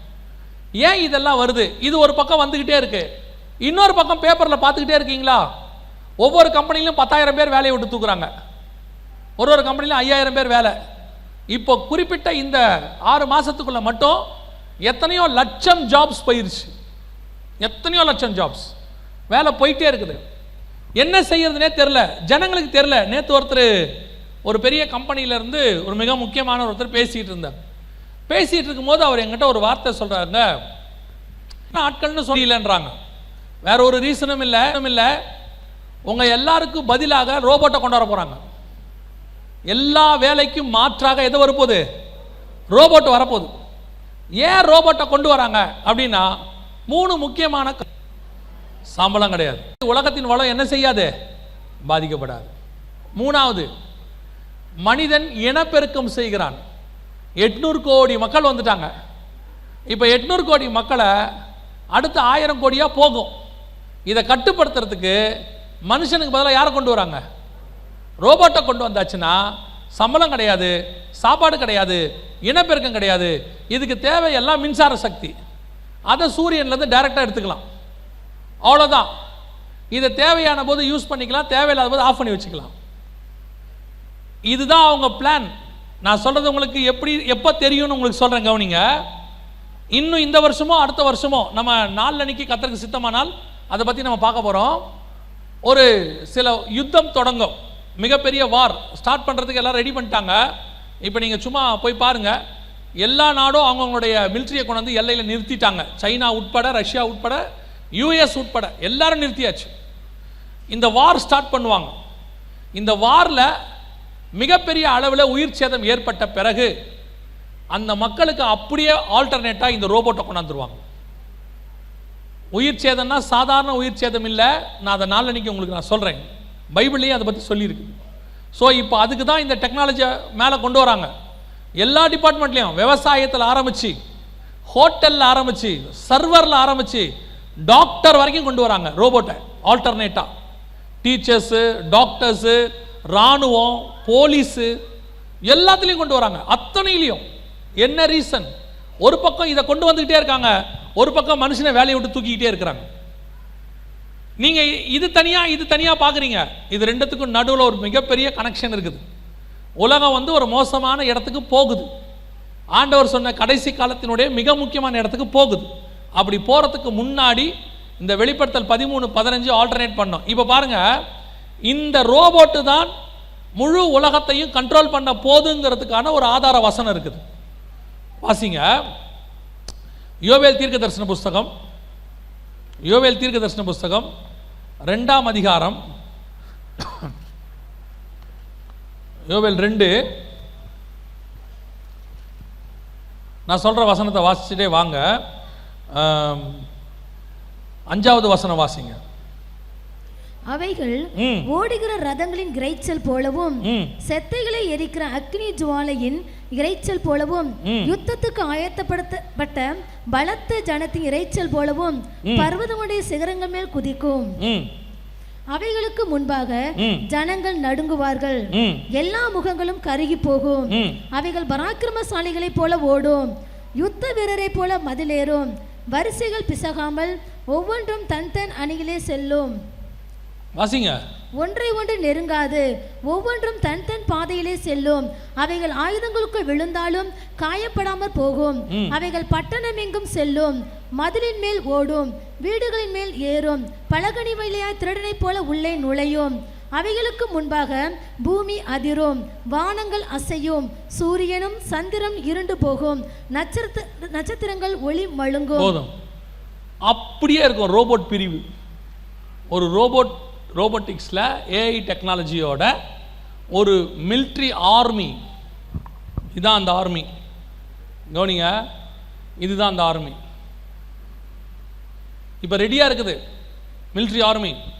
யோவேல் 2 நீங்கள் வாசித்த அந்த வசனம் 4வது 5வது வசனத்திலிருந்து 10வது வசனம் வரைக்கும் உள்ளது.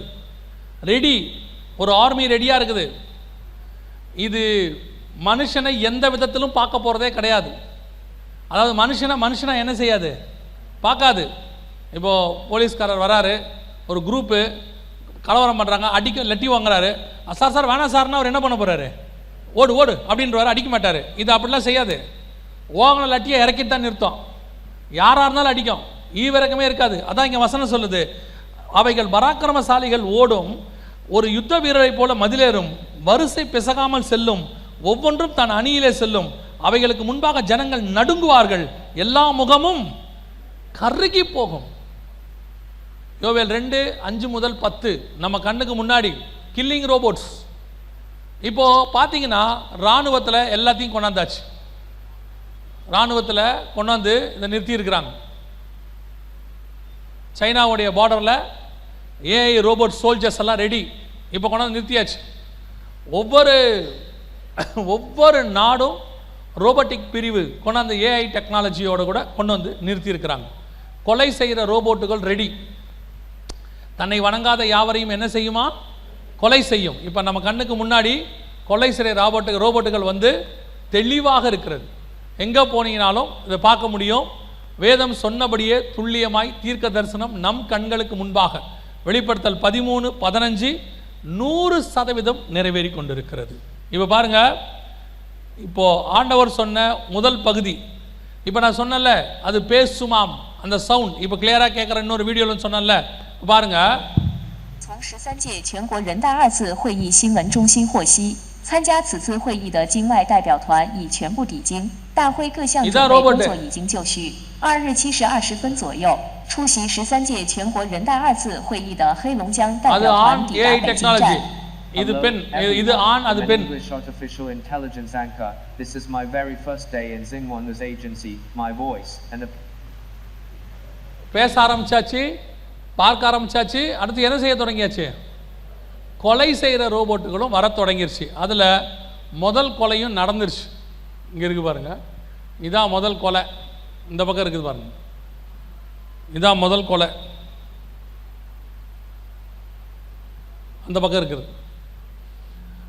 வேதத்தில் சொன்ன ஒவ்வொரு வார்த்தையும் எழுத்துப்பூர்வமாக 100% ஆம் என்றும் ஆமேன் என்றும் நிறைவேறிக்கொண்டே இருக்கிறது.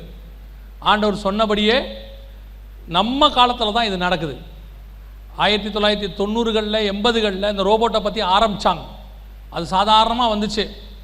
இப்போது நம்ம கண்ணுக்கு முன்னாடி மனுஷனுக்கு ஆல்டர்னேட்டாக மனுஷனை கண்ட்ரோல் பண்ணுற, மனுஷனை கொலை பண்ணுற ரோபோட்டுகள் வந்துருச்சு. அதில் மிக முக்கியமாக கடைசி பார்ட்டை நாம் பார்க்க போகிறோம். அந்த வெளிப்படுத்தல் 13:15 கடைசி பார்ட் வசனம் என்ன சொல்லுது, மேலும் மிருகத்தின் சொரூபம் பேசத்தக்கதாகவும், வாசிங்க.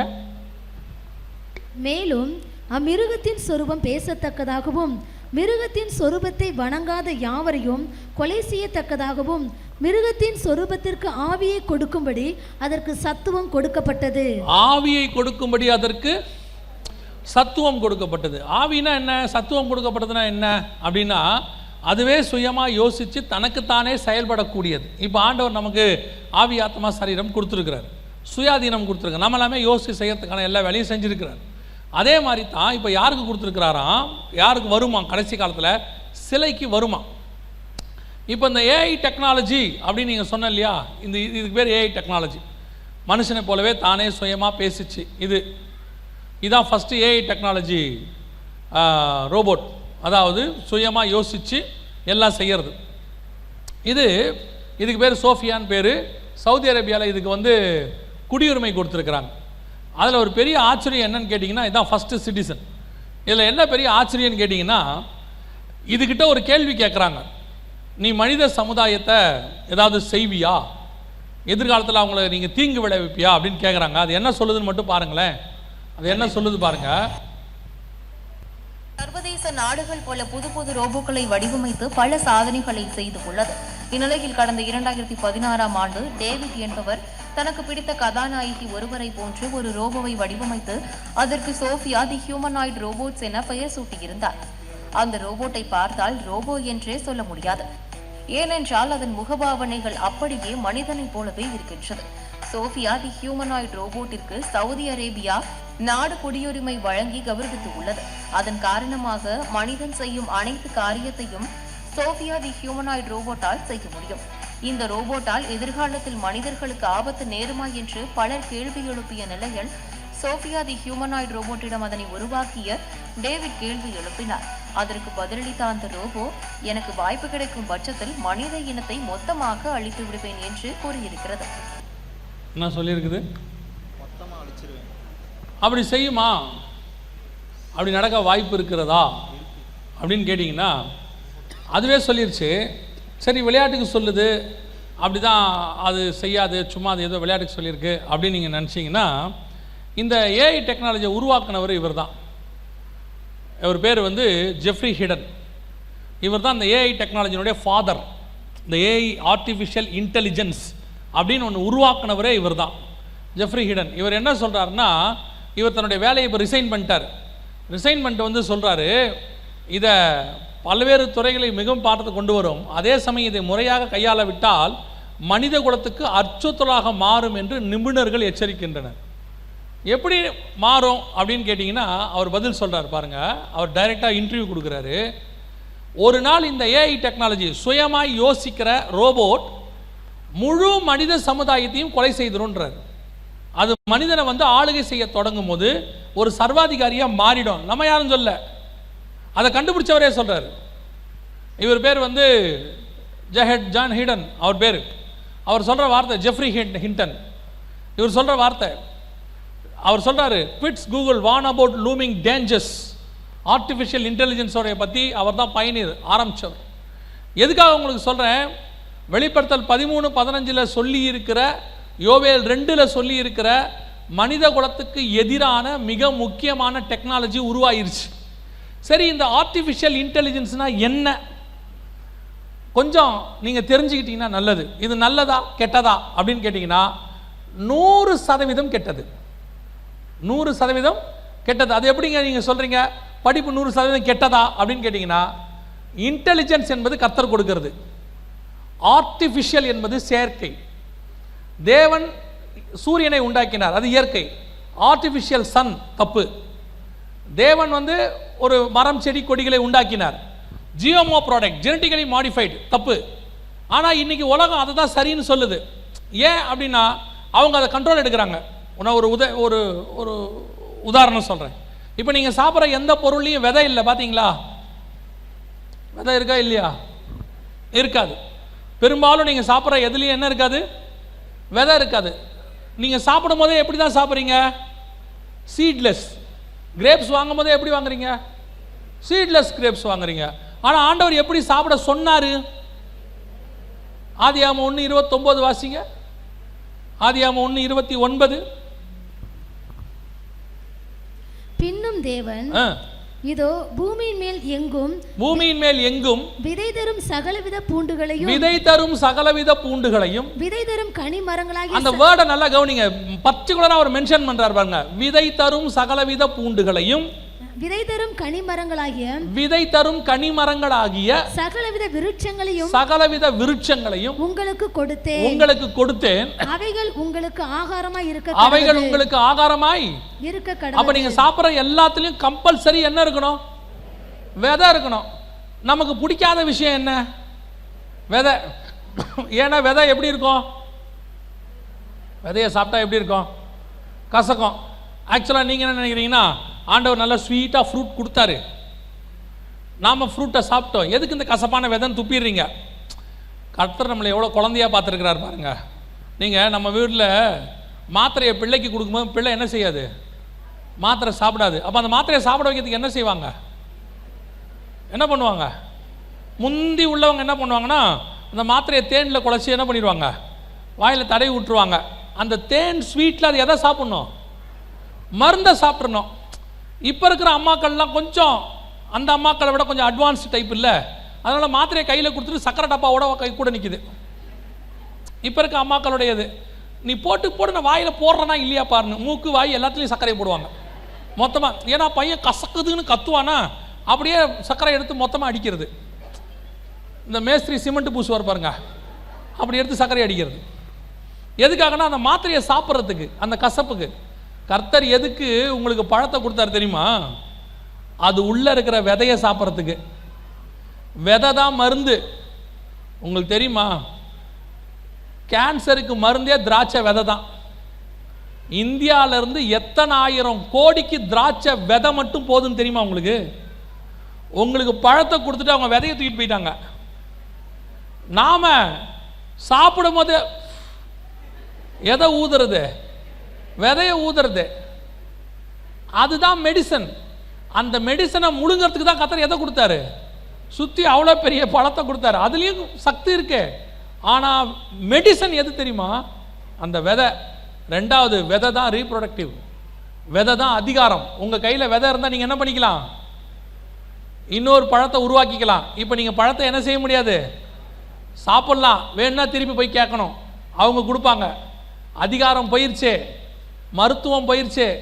இப்போ வெறும் டேஸ்ட்டு தான் இருக்குது, அவ்வளோதான் இப்போ நம்மக்கிட்ட இருக்கிறது. அதே மாதிரி தான் நம்மக்கிட்ட ஆண்டவர் நாலேஜை கொடுத்துட்டாரு. இப்போ அவன் என்ன பண்ணிட்டான்னா நம்மக்கிட்ட இருக்கிற நாலேஜை எடுத்துட்டான். எப்போ எடுத்தாங்கன்னு கேட்குறீங்களா? எப்போ உங்கள் கையில் செல்ஃபோனை கொடுத்தாங்களோ அப்பயே எடுத்துட்டாங்க. இப்போ யோசிச்சு பாருங்க, உங்கள் எத்தனை பேருக்கு உங்கள் செல்ஃபோன் நம்பர் ஞாபகத்தில் இருக்குது?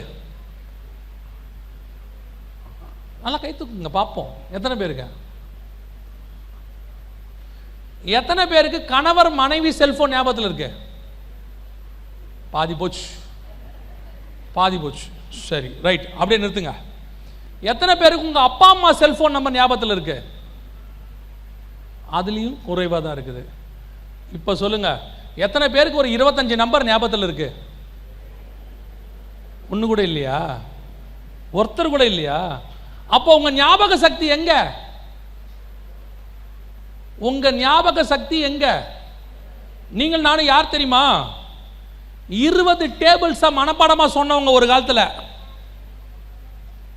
ட்ரிக்னாமெட்ரி ஃபார்முலாவை மனப்பாடமா சொன்னவங்க ஒரு காலத்தில். ஒரு வீட்டுக்கு போனோம்னா திரும்பி போறதுக்கு வழியை ஞாபகத்தில் வச்சிருந்தவங்க. இப்போ கூகுள் பேச்சை கேட்டுக்கிட்டு சுத்தி சுத்தி வரோம். அது கொண்டு போய் ஒரு முட்டு சந்தில் விடுது. 6 தடவை 5 தடவை 6 தடவை பஸ் இங்கே வந்திருக்கேன். 6 தடவை வந்திருக்கேன். நேற்று மதுரையை 1 மணி நேரம் சுற்றி இருக்கோம். கூகுள் சுத்த விட்டுருச்சு. நான் எப்பவும் அவர்கிட்ட சொல்லுவேன், லேடிஸ் பேச்சை நம்பாதீங்க. அந்த அம்மா நம்மளை அப்படிதான் சுத்த விடும். கூகுளில் ஜென்ஸ் வாய்ஸ் வைங்க. அவர் கேட்க மாட்டேங்கிறார். அவர் சிஸ்டர் ஞாபகத்தில் அதையே வச்சுக்கிறார். சுற்றி விட்டுருச்சு. நேற்று நைட்டு 12 மணிக்கு தான் வந்தோம். எதுக்கு சொல்கிறேன்? நான் விளையாட்டுக்கு சொன்னேன், சீரியஸாக எடுத்துக்காதீங்க சிஸ்டர்ஸ் யாரும். விளையாட்டுக்கு சொன்னேன். இப்போ நம்முடைய இந்த டெக்னாலஜி நம்முடைய எண்ணத்தை எடுத்துருச்சு. முன்னாடி பார்த்தீங்கன்னா கடையில் உட்காந்துக்கிட்டு 10,000 ரூபாய்க்கும் கணக்கு அப்படி கிடுகிடுன்னு போடுவாங்க. அப்புறம் கால்குலேட்டர் வந்துச்சு.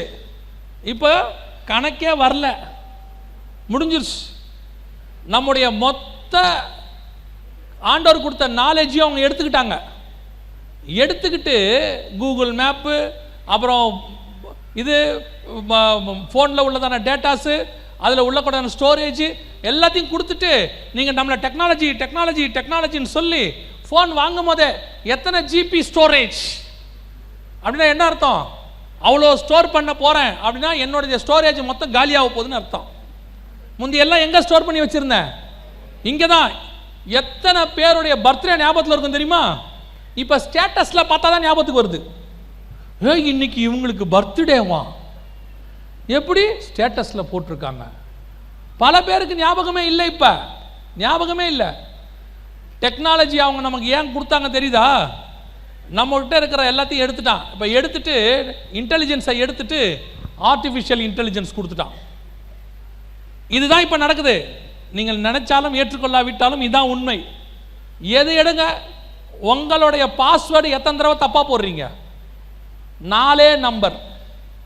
பின் நம்பர் எத்தனை பேர் தப்பாக போடுறீங்க? எத்தனை பேருக்கு இமெயில் ஐடியில் தப்பாக போடுறீங்க பாஸ்வேர்டு? ஏன்? அது நமக்கு இப்போ எண்ணத்தில் இல்லை, ஞாபகத்தில் இல்லை.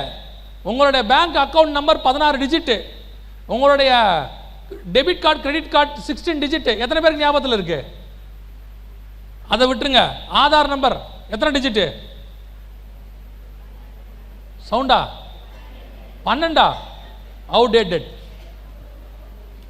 அது 16 மாறி 3 வருஷம் ஆச்சு.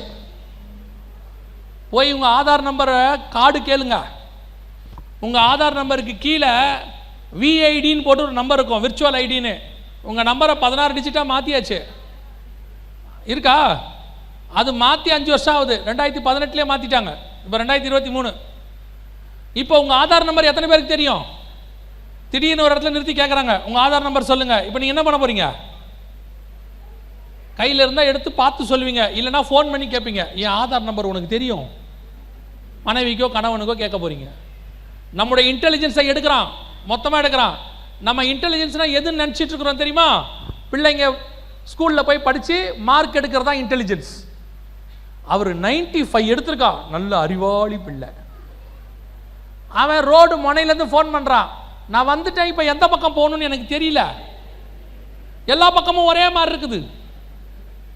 பொண்ணு அழுவுது, எனக்கு கொஞ்சம் வந்து கூட்டிட்டு போறீங்களா? இதுக்கு பேர் இன்டெலிஜென்ஸ் இல்லை, அம்மா மனப்பாடம், மக்கு மனப்பாடம். இன்டெலிஜென்ஸ்னா என்ன தெரியுமா? ஒரு காலத்தில் படிப்பறிவு இருக்காது. அவர் திடீர்னு சொல்வார், சவுதியில் இருக்கேன் பாரு. கிராமத்தில் இருக்கிறவர், எப்படா போனேன்? சென்னைக்கு ட்ரெயின் பிடிச்சி வந்தேன், அங்கே ஒருத்தரை பிடிச்சி அப்படியே பாஸ்போர்ட்டை வாங்கி சவுதிக்கு வேலைக்கு. எப்படா இதெல்லாம் நீ செஞ்ச? அதான் இன்டெலிஜென்ஸ். இப்போ யாருக்கு என்ன இல்லை? நம்ம அப்பா அம்மாவுக்கு படிப்பு குறைவு, அறிவு ஜாஸ்தி. இவனுக்கு படிப்பு ஜாஸ்தி, அறிவு குறைவு. புரியுதா உங்களுக்கு? இவனுக்கு நல்லா படிச்சிருவான், ஃபார்ம் ஃபில்அப் பண்ண தெரியாது. அதான் உண்மை. இன்னைக்கு artificial intelligence extremely against to the human racism. மனித சமுதாயத்திற்கான மிகப்பெரிய எதிரி ஆர்டிஃபிஷியல் இன்டெலிஜென்ஸ். நான் சொல்லலை, அதை கண்டுபிடிச்சவர் சொல்றாரு. அதை விட முக்கியம், இப்போ அதை மார்க்கெட் பண்ற ஒரு கம்பெனி இருக்குது. அந்த கம்பெனியோடைய சிஇஓ கூப்பிட்டு காங்கிரஸ் பாராளுமன்றம் அங்க அமெரிக்காவில் கூப்பிட்டு உட்கார வச்சு கேட்குறாங்க, இது மனித குலத்துக்கு எதிரானது, ஆபத்தானது, மனிதனை அழிக்கும்ன்றாங்களே, உண்மையா? அவர் நேரடியாக சொன்ன பதில், ஆமா, இந்த டேஞ்சர் டு த ஹியூமன்ஸ். அப்போ அவர் சொல்றாரு, அப்புறம் ஏன் இதை தயாரிக்கிறீங்க? நாங்கள் தயாரிக்க விட்டால் வேற யாராவது செய்கிறாங்க. எத்தனையோ 1000 கம்பெனிகள் ஏஐயில் இருக்கு. அவன் சொல்றான், அடுத்த சில வருஷங்கள் பூமி அல்லோகலப்பட போகுதுன்றான். அல்லோகலப்பட, நீங்க நினைக்காதது நடக்க போகுது. சடனா இயேசு சொன்ன எல்லா காரியங்களும் கண்களுக்கு முன்பாக இந்த அறிவு சபைக்கு வர வேண்டும். சபை இன்னும் எப்படி இருக்கு தெரியுமா? இன்னும் 25 வருஷம் பின்னாடி இருக்கு. இயேசு வரப்போறாருங்கிறது உண்மை. ஆனால் பவுல் சொல்றாரு, பிசாசின் தந்திரங்கள் அறியாதவைகள் அல்லவே. நமக்கு தெரியணும் கடைசி காலத்தில் பிசாசு எப்படி கிரியை செய்யறான், கடைசி நாட்களில் எப்படி பிசாசு கிரியை செய்வான் 2 தெசலோனிக்கருக்கு எழுதுறாரு பவுல் 2ஆம் அதிகாரத்தில். எதை பத்தி எழுதுறாரு? இப்ப இருக்கிற டெக்னாலஜியை பத்தி எழுதுறாரு. சபைக்கு தெரியுமா? சபை இன்னும் நினைச்சிட்டு இருக்குது, ஆண்டவர் ஆசீர்வதிப்பார், பிள்ளையை ஆசீர்வதிப்பார், என் பையனுக்கு ஒரு வேலை கொடுப்பார், என் பொண்ணுக்கு ஒரு கல்யாணம், அப்புறம் பேரம்பேத்தி, அப்புறம் பேரம்பேத்திக்கு ஒரு கல்யாணம், அவங்களுக்கு ஒரு வீடு, அவங்களுக்கு ஒரு லேண்டு. அப்படியே தூக்கத்தில் அப்படியே கண்ணை மூடிட்டு இருக்கும் போதே உயிர் போயிடணும். இதான் நம்முடைய மொத்த ஜப குறிப்பு. நம்ம வாழ்நாளெல்லாம் ஜப குறிப்பு என்ன? என் பையனுக்கு ஒரு நல்ல வேலை கிடைக்கணும், அப்புறம் என் பொண்ணுக்கு ஒரு நல்ல கல்யாணம். 2 வருஷம் கழிச்சு உங்கள் ஜப குறிப்பு நிறைவேறிடுச்சு, பையனுக்கும் வேலை கிடைச்சிருச்சு, பொண்ணுக்கும் கல்யாணம் ஆயிடுச்சு, அடுத்து ஒரு பேர பிள்ளைய கல்யாணம் ஆகி 2 வருஷம் ஆச்சு, எல்லாரும் ஒண்ணுமில்லையாங்கிறாங்க. அப்புறம் ஒரு வருஷம் கழிச்சு குழந்தையும் பிறந்துருச்சு, இப்போ நிம்மதியா அப்படியே சாகும் போதே கண்ணு மூடிட்டு இருக்கும் போதே உயிர் போயிடணும் பாஸ்டர். அப்போ உங்களுக்கு வேற ஜப குறிப்பே இல்லையா? உங்க வாழ்க்கையில வேற யோசிக்கவே மாட்டீங்களா? நம்ம கண்ணுக்கு முன்னாடி இவ்வளவு சம்பவம் நடக்குது, உங்களை இதை எதுவுமே தெரியாம ஒரு புறஜாதியார் கூட்டம் உங்களை சுத்தி பெரும் அளவில் இருக்குது. நீங்க உள்ள வந்துட்டீங்க தப்பிக்கிறதுக்கு, ஆண்டவர் கூட்டிட்டு வந்துட்டாரு. அவங்களை யார் கூட்டிட்டு வர்றது? யாரை நம்பி அவங்களை வச்சிருக்கிறார் ஆண்டவர்? நீங்க சொல்றீங்களே எங்க தெருவில் யாருமே ரட்சிக்கப்படல, நான் மட்டும். ஏன் நீங்க மட்டும்? அந்த தெருவுக்கு கர்த்தர் உங்களைத்தான் ரட்சகனாக வைத்திருக்கிறார். அந்த தெருவுக்கு சுவிசேஷம் சொல்ல வேண்டியது உங்களுடைய பொறுப்பு. உடனே அங்க சொல்ல முடியாது பாஸ்டர், அது பெரிய விக்கிரக கோட்டை, அது உள்ள யாருமே சொல்ல முடியாது. அவன் போய் அத்தனை பட்டணத்திலே சொல்லிட்டு வந்துட்டான்.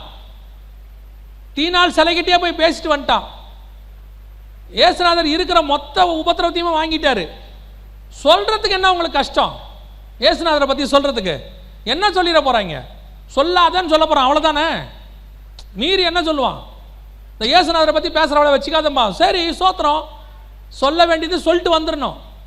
அது உங்கள் மேல் விழுந்த கடமை. சொல்லக்கூடாதுன்னு சொல்றவனுக்கு அவ்வளவு தைரியம் இருக்கணும்னா, சொல்லணும்னு சொல்ற எனக்கு எவ்வளவு தைரியம் இருக்கணும்? சத்தியத்தை தடுக்கிறவனுக்கு அவ்வளவு தைரியம் இருக்கணும். சத்தியம் சொல்ற எனக்கு எவ்வளவு தைரியம் இருக்கணும்? பொய்ய வச்சிருக்கிறவனே இந்த ஆட்டம் ஆடுவானா? உண்மையை வச்சிருக்கிறவனாம எந்த ஆட்டம் ஆடணும்? நீங்க சுவிசேஷத்தை வச்சுக்கிட்டு நான் இருந்தா போதும், என் வீடு இருந்தா போதும், நாங்க நல்லபடியா வாழ்ந்து போனவன கதவை சாத்திக்கிறது. வீட்டு குடும்ப ஜபம் கூட சவுண்டா பண்றது இல்ல. சிங்கத்தின் மேலும் நடந்து, ஏன்னா பக்கத்து வீட்டுக்காரன் டென்ஷன் ஆயிடுவான். ஆகட்டும், அவன் கடவுளை அவன் எவ்வளவு சந்தோஷமா ஆராதிக்கிறான். அதே உரிமை உனக்கு உண்டு, நீயும் ஆராதிக்கணும். கர்த்தர் சொல்லி இருக்கிறாரு, சுவிசேஷம் சொல்வது உங்கள் மேல் விழுந்த கடமை. இவ்வளவும் தெரியாம ஒரு கூட்டம் வெளியே இருக்குது. நாளைக்கு ஏஐ டெக்னாலஜி உலகத்தை கையில எடுக்கும். அன்னைக்கு வெறும் கிறிஸ்தவனை மட்டும் அடிக்காது, அத்தனை பேரையும் அடிக்கும். இப்ப அந்த வசனத்தினுடைய கடைசி பகுதியை நம்ம பார்க்க போறோம். வாசிங்க பார்ப்போம். வெளிப்படுத்தல் 13:15. மேலும் அம்மிருகத்தின் சொரூபம் பேசத்தக்கதாகவும் மிருகத்தின் சொரூபத்தை வணங்காத யாவரையும் கொலை செய்யத்தக்கதாகவும் மிருகத்தின் சொரூபத்திற்கு ஆவியை கொடுக்கும்படி அதற்கு சத்துவம் கொடுக்கப்பட்டது. அடுத்து என்ன செய்ய போகுது? மிருகத்தின் சொரூபம் தன்னை வணங்காத யாவரையும் கொலை செய்யத்தக்கதாக. அப்ப சிலை என்ன செய்ய போகுது? இப்ப தன்னை என்ன பண்ண போகுது? வணங்க சொல்ல போகுது. எல்லாரும் அதை வணங்குறதுன்னா அப்ப அந்த சிலை யாரு? எல்லாரும் அதை வணங்கணும்னா அப்ப அந்த சிலை யாரு? கடவுள் இடத்துக்கு வரணும். நேபுகாத்நேச்சர் ஒரு சிலையை வச்சார். 3ஆம் அதிகாரம் தானியேல் புஸ்தகத்தில் எல்லாரும் வணங்கணும்னு சொன்னார். வணங்காத யாரு? சிலையை வணங்காதவங்களெல்லாம் யார் கொலை பண்ணுது? அந்த சிலையை வணங்காதவங்களை யார் கொலை பண்ணது? நேபுகாத்நேச்சர் கொலை பண்ணார், தூக்கி நெருப்பில் போட்டார். ஆனால் இந்த தடவை யாரும் கொலை பண்ண போறதில்ல, சிலையே கொலை பண்ண போகுது. அப்படின்னா சிலை எந்த ஸ்தானத்துக்கு வரப்போகுது? கடவுள் ஸ்தானத்துக்கு வரப்போகுது. கடவுள் ஸ்தானத்துக்கு வருமா அப்படின்னு கேட்டிங்கன்னா, இப்போ சிலை கடவுள் ஸ்தானத்துக்கு முந்தின ஸ்தானத்துக்கு வந்துருச்சு. கவனிங்க, இது ஜெர்மனியில் உள்ளதான ஒரு சர்ச். இது ஜெர்மனியில் உள்ளதான ஒரு சர்ச். அப்படின்னா என்ன அப்படின்னு கேட்டிங்கன்னா, இப்போ பாஸ்டருக்கு பதிலாக சர்ச்சில் ஏஐ டெக்னாலஜி கொண்டாந்தாச்சு, ரோபோட்டை. அதுக்கிட்ட இந்த வாரம் நீ ஒரு செய்தி கொடுத்துருன்னு சொன்னால் அதுவே மெசேஜ் ப்ரிப்பேர் பண்ணி கொடுத்துரும். ஏன் அப்படின்னு கேட்டிங்கன்னா, அது உள்ள மொத்த பைபிளையும் என்ன பண்ணிட்டாங்க? ஸ்டோர் பண்ணியாச்சு. என் பைபிள்னா எப்படி? இப்போ நாம் தமிழ் பைபிள் படிக்கிறோமா? ஒரு சிலர் இங்கிலீஷ் பைபிள் படிப்பாங்க. அவங்க என்ன படிப்பாங்க? ஒரு வெர்ஷன், கேஜேவி, என்கேஜேவி, ஒரு சிலர் 2-3 வெர்ஷன். இது அப்படி இல்லை. இது இங்கிலீஷில் இருக்கிற எல்லா வெர்ஷனும் அது உள்ள இருக்கு. அத்தனை வெர்ஷனையும் போட்டாச்சு. இப்போ அதுக்கிட்ட 23ஆம் சங்கீதம் 1ஆம் வசனத்தில் செய்தி கொடுன்னு ஒரு உதாரணத்துக்கு சொன்னால் 30 செகண்டில் செய்தி ரெடி ஆயிரும். Message ready. 3 பாயிண்ட்னா 3 point, 5 பாயிண்ட்னா 5 point. 1 மணி நேரம் கொடுனா 1 மணி நேரம், 20 மினிட்ஸ் கொடுனா 20 மினிட்ஸ். எல்லாத்தையும் அது செஞ்சிடும். அதுவே சர்ச்சை நடத்திடும். இதுக்கு நடுவில் இது அந்த செர்மனுக்கு ஏற்ற 2 பாட்டு பாடுனா அதையும் பாடும். அதுக்கு ஏற்ற பாட்டு அது பாடும். இப்போ பாஸ்டர் இடத்துக்கு எது வந்துருச்சு? சர்ச்சில் தேவனுக்கும் மனுஷனுக்கும் நடுவில் வந்துருச்சு. இப்போ இந்த சாட் ஜிபிடி அப்படிங்கிற டெக்னாலஜியை சில ஊழியக்காரங்க, சில விசுவாசிங்க ஃபாலோ பண்ண ஆரம்பிக்கிறாங்க. ஆனால் இதில் என்ன ஒரே ஒரு டிராபேக், அதை போயிட்டு வந்தவர் சொல்கிறாரு, எல்லாம் பார்க்கறதுக்கு நல்லா தான் இருக்கு, ஆனால் அது பேசும்போது எங்களை அது தொடலை. அந்த வார்த்தை 300 பேர் போயிருக்கான் சர்ச்சுக்கு. எத்தனை பேர்? 300 பேர். ஆனால் என்ன சொல்கிறாங்க? நாங்கள் புதுசாக இருக்கேன்னு பார்க்க போனோம், ஆனால் அது பேசும்போது எங்களுக்குள்ள என்ன செய்யலை? எதுவும் தொடலைன்றான். ஏன் தொடலைன்னா, இப்போ சபையிலிருந்து பேசும்போது பாஸ்டர் பேசலை, பாஸ்டருக்குள்ள இருந்து ஆவியானவர் பேசுகிறார்.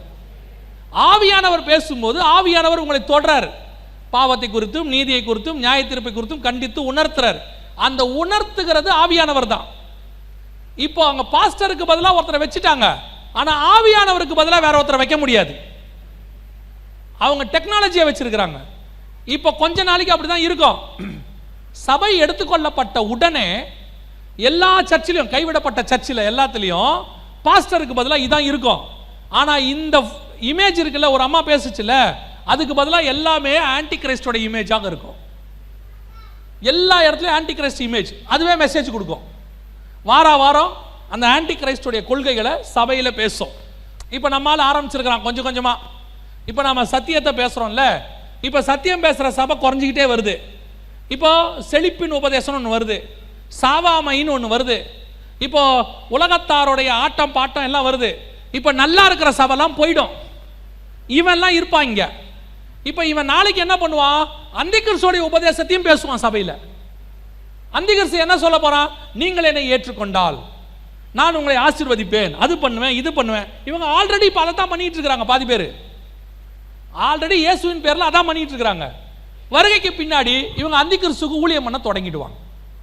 இப்போ அதுக்கான முயற்சி எல்லாரும் சக்சஸ் ஆயிடுச்சு. இப்போ அந்த இடத்துக்கு இது வந்துருச்சு. இதோடைய அடுத்த வெர்ஷன் என்னவா மாறப்போகுது அப்படின்னு கேட்டிங்கன்னா, இப்போ பாஸ்டர் ரெடியா? இப்போ இவர் என்ன சொல்றாரு பாருங்க, இவர் என்ன சொல்றாரு பாருங்க. Gutenberg printed the Bible in the middle of the 15th century. The printing press printed as many copies of the Bible as Gutenberg instructed it, but it did not create a single new page. It had no ideas of its own about the Bible. Is it good? Is it bad? How to interpret this? How to interpret that? AI can create new ideas. என்ன சொல்ற தெரிஞ்சா, Bible 1ஆம் செஞ்சுரியில் எழுதப்பட்டது, ரொம்ப பழசு. அதில் எல்லாமே பழசாக இருக்குது, ஒன்று கூட இன்னைக்கு உள்ளதுக்கு புதுசாக இல்லை. நாம் இந்த ஏஐ டெக்னாலஜியை வச்சு பைபிள் எழுதினோம்னா புது பைபிள் கிடச்சிரும். சொன்னவர் யார் தெரியுமா? வேர்ல்டு எக்கனாமிக்கல் ஃபோரமுடைய சிஇஓ, உலக பொருளாதாரத்தினுடைய சந்தையினுடைய மிக முக்கியமான ஆள். அவர் சொல்கிறாரு, நியூ பைபிள் எழுதுங்க. யாரை வச்சு எழுதுங்க? இந்த ஏஐ வச்சு எழுதுங்க. அப்போ பாஸ்டர் ரெடி. வருகைக்கு அப்புறம் அடுத்து என்ன வரும்? ஏஐ பைபிள் வந்துடும். ஏஐ பைபிளில் எங்கெங்கெல்லாம் இயேசுநாதருக்கு முக்கியத்துவம் இருக்குதோ எல்லாத்தையும் தூக்கிடுவாங்க. இப்போவே தூக்கிட்டாங்க. இப்போவே புது பைபிள்லாம், புது இங்கிலீஷ் வெர்ஷன் NIV ESVலலாம் அப்போஸ்தலர் 8:36 இருக்காது. இயேசுவை தேவன் என்று குமாரன் என்று விசுவாசிக்கிறேங்கிற வசனம் NIV ESVல இருக்காது. KJVலையும் NKJVல மட்டும்தான் இருக்கும். அடுத்து கெட்டு போனதை ரட்சிக்கும்படி மனுஷகுமாரன் வந்தார்னு இருக்குல்ல, அது இருக்காது. அடுத்து 6ஆம் அதிகாரம் மத்தேயு, ராஜ்யமும் வல்லமையும் மகிமையும் என்றென்றும் உம்முடையவைகளே, அது இருக்காது.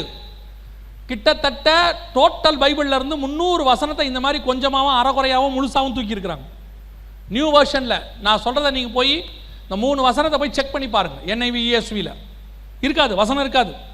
35 இருக்கும், 37 இருக்கும், 36ன்ற இடமே இருக்காது. நீங்க அப்படி வரிசையா படிச்சுட்டு வரும்போது பார்த்தீங்கன்னா 36 மிஸ் பண்ணதே உங்களுக்கு தெரியாது. கீழே ஒரு அண்டர்லைன் போட்டு 36 அதை நாங்கள் எடுத்துட்டோன்னு கீழே போட்டிருப்பாங்க. ஏன்னா நாங்கள் பார்த்த வெர்ஷனில் அது இல்லை, தூக்கிட்டோன்னு போட்டிருப்பாங்க. இப்போ நான் சொல்கிறேன் NIV ESVல. இன்னும் அடுத்து என்ன ஆகும்? இயேசு கிறிஸ்துவுக்கு பதிலாக அந்தி கிறிஸ்துவ வச்சு ஒரு பைபிள் எழுதிடுவாங்க. போதிக்கிறதுக்கு பாஸ்டர் ரெடி, சொல்றதுக்கு வசனம் ரெடி. அன்னைக்கு பைபிள் வசனம் சொல்லுது, ஆமோஸ் 8:11, ஒருவரும் மன்னிக்கணும், கர்த்தருடைய வசனத்தை கேட்க கிடையாத பஞ்சத்தை அனுப்புவேன். இப்போ பஞ்சகாலம் வரப்போகுது. இப்போ அதுக்கான ஸ்டார்டிங் தான். நம்மால வசனம் பேசுறதை நிறுத்தி இருக்கிறான். நிறைய ஊழியக்காரன் துணிகரமா சொல்றான், எங்க மீட்டிங்ல வசனம்லாம் கிடையாது, ஒன்லி பாட்டு தான். துணிகரமா சொல்றாங்க. அதான் சொல்றேன், சபையில வசனம் தான், அதுக்கு உதவி செய்யறதுக்கு தான் பாட்டு. ஆராதனை கர்த்தருடைய வார்த்தைக்கு உதவி செய்வது. எதுக்கு முன்னாடி ஆராதனை வைக்கிறோம்? நீங்க வசனத்தை நல்லா கேட்கறதுக்கு, உங்களை ரெடி பண்றதுக்கு தான் ஆராதனை வைக்கிறோம். வசனமே இல்லாம வெறும் ஆராதனை வச்சு என்ன பண்றது? இன்னைக்கு கடைசி காலம், வசன பஞ்சம் ஆரம்பிச்சிருச்சு. ஒரு பீரியட்ல பைபிளையே மாத்தி எழுதிடுவாங்க. கடைசியாக அவங்க என்ன செய்ய போறாங்கன்னு கேட்டீங்கன்னா, ஒரு நியூ காட் உருவாக்க போறாங்க. வாசிங்க, தானியேல் புஸ்தகம் 11ஆம் அதிகாரம் 37வது வசனத்தை வாசி. தானியேல் 11:37. அவன் தன் பிதாக்களின் தேவர்களை மதியாமலும், இந்த வசனத்தை நல்லா கவனிங்களேன். அவன் தன் பிதாக்களின் தேவர்களை மதியாமலும், ஸ்திரீகளின் சிநேகத்தையும் எந்த தேவனையும் மதியாமலும். அப்படின்னா என்ன அர்த்தம்? இதுக்கு முன்னாடி இருக்கிற எந்த கடவுளையும் அவன் மதிக்க மாட்டான். நம்ம நினைச்சிட்டு இருக்கிறோம் நமக்கு அவங்க எதிரி, இவங்க எதிரி, அவங்க அந்த கடவுள், இந்த எதுவுமே கிடையாதான். அவன் சொல்றான் எந்த தேவனையும் மதியாமலும் எல்லாவற்றுக்கும் தன்னை பெரியவனாக்கி அரண்களின் தேவனை தன் ஸ்தானத்திலே கனம் பண்ணி தன் பிதாக்கள் அறியாத ஒரு தேவனை, இதான் ரொம்ப முக்கியம், தன் பிதாக்கள் அறியாத ஒரு தேவனை பொன்னினாலும் வெள்ளியினாலும் ரத்தினங்களினாலும் உச்சிதமான வஸ்துக்களினாலும் கனம் பண்ணுவான். அப்ப நியூ காட் வரப்போகுது. அந்த காட் இதுவரைக்கும் உலகத்திலே இல்லாத காடு, பிதாக்கள் அறியாத தேவன். இது வரைக்கும் உலகத்தில் இருக்கு. நீங்க யோசித்து பாருங்க, 2000 வருஷத்துக்கு முன்னாடி உள்ள காடெல்லாம் நம்ம இன்னைக்கு பார்க்குறோம். கிரேக்க காடு, சீன காடு எல்லாத்தையும் பார்க்குறோம். நமக்கு தெரியாத ஒரு நியூ காடு வரப்போகுதுன்றான். அந்த காடு வேற யாரும் இல்லை, ஆர்டிஃபிஷியல் இன்டெலிஜென்ஸ்ல உருவாக்கப்பட்ட ஹியூமனாய்டு காட். அந்தி கிறிஸ்துவை போலவே இருக்கிற மிஷின் காட், சுயமாய் யோசிக்கிற காட். இப்போ அந்த மிஷினுக்கு, அந்த ஆர்டிஃபிஷியல் இன்டெலிஜென்ஸ்க்கு என்ன பண்ணியிருப்பாங்க? உலகத்தில் இருக்கிற எல்லா வேதத்தையும் ஃபீட் பண்ணியிருப்பாங்க.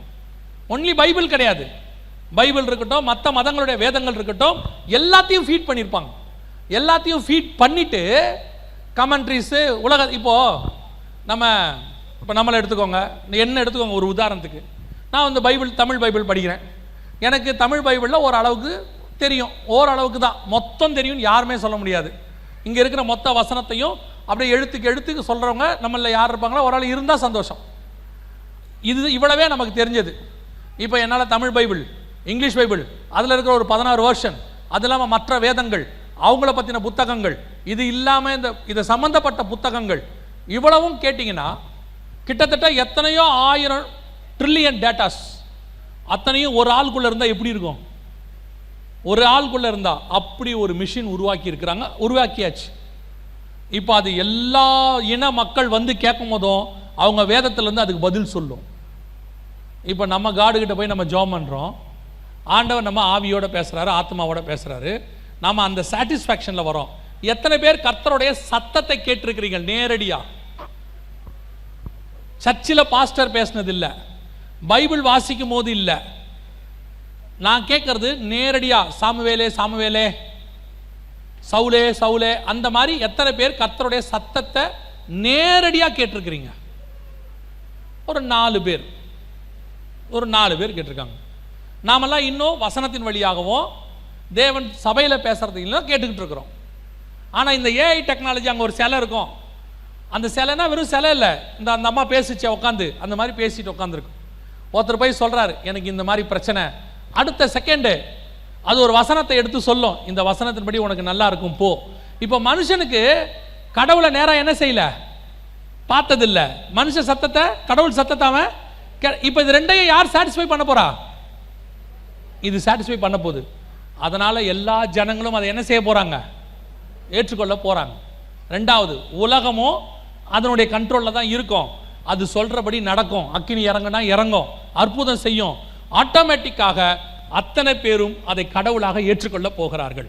இப்போ அந்த பைபிள் சொன்ன தானியேல் 11:37 பிதாக்கள் அறியாத தேவன் ரெடியா இருக்கு. இப்போ அவங்களுக்குரிய வேதத்தை எழுதுறதுக்கு ரெடி ஆயிட்டாங்க, ஜனங்களும் நம்ப தயாராயிட்டாங்க. நம்ம கண்ணுக்கு முன்னாடி அத்தனையும் ரெடி. இவ்வளவும் இருந்து இது இல்லை, ஏன் இன்னும் ஆக்டிவேட் ஆகாம இருக்கு தெரியுமா? ஒரே ஒரு ரீசன் தான். இவைகளெல்லாம் சம்பவிக்க தொடங்கும் போது நம்முடைய மீட்பு சமீபமாக இருப்பதால் நம்மளை கர்த்தர் நிமிர்ந்து பார்க்க சொல்லி இருக்கிறார். எப்ப சபை எடுத்துக்கொள்ளப்படுதோ, இந்த தேவன், இப்போ சபையை ஆளுகை செய்கிற தேவன் பரிசுத்த ஆவியானவர் எப்ப சபையை எடுத்துக்கிட்டு மேலே போறாரோ, ஆட்டோமேட்டிக்கா இவர்கள் தேவன் பூமியை ஆளுகை செய்ய தொடங்கும்.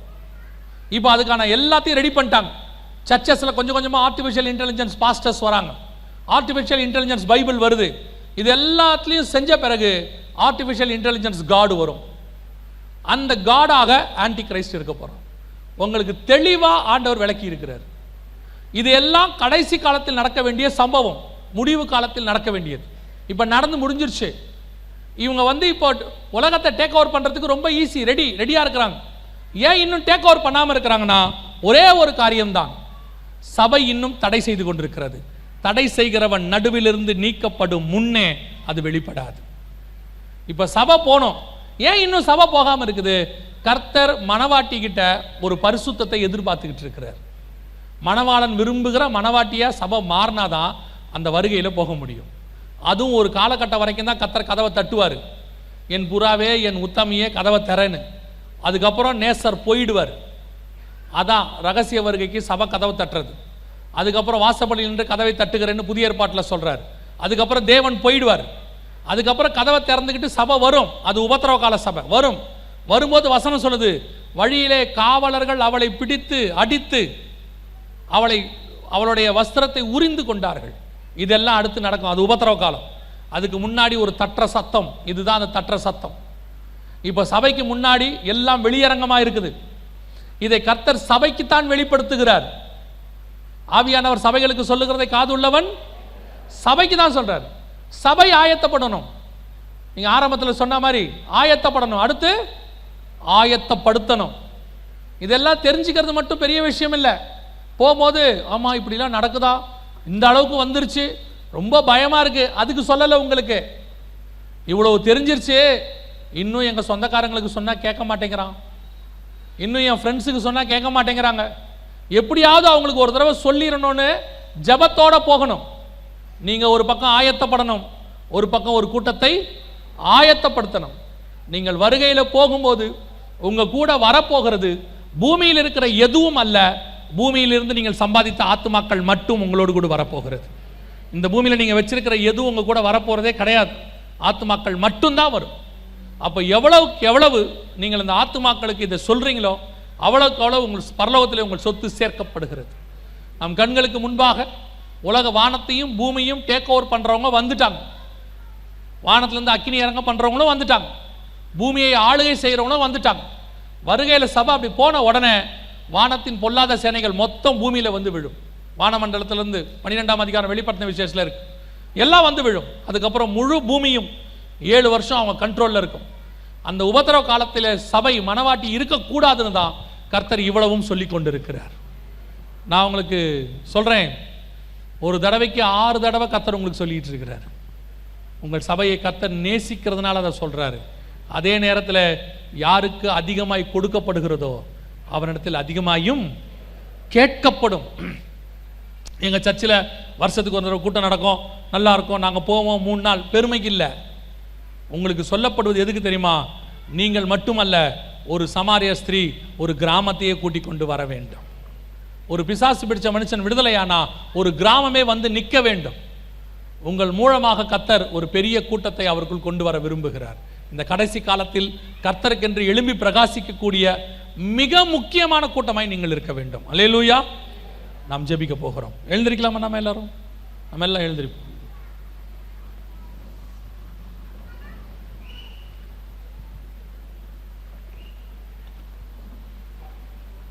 எல்லா கண்களை மூடுவோம். 2 காரியத்துக்காக மாத்திரம் நம்ம ஜெபம் பண்ணி முடிக்க போகிறோம். முதலாவது, உங்களை நீங்கள் ஆராய்ந்து பாருங்கள். கிறிஸ்து இயேசுவின் வருகை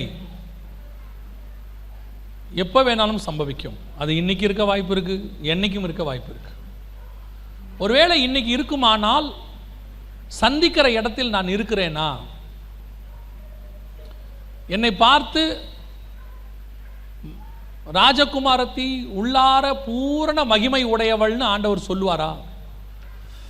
வாய்ப்பு இருக்குதா? என்னை பார்த்து சொல்றதுக்கு வாய்ப்பு இருக்குதான்னு உங்களை ஆராய்ந்து பாருங்க. வேற யாரும் உங்களை பத்தி சொல்ல வேண்டாம், உங்களை ஆராய்ந்து பாருங்க. நான் இயேசுவை சந்திக்கிற இடத்தில் இருக்கிறேனா? என்னை பார்த்து அக்கிரம செய்கைக்காரனேன்னு சொல்லிடுவாரா, இல்லைனா உண்மையும் உத்தமம் உள்ளவனேன்னு சொல்லுவாரா?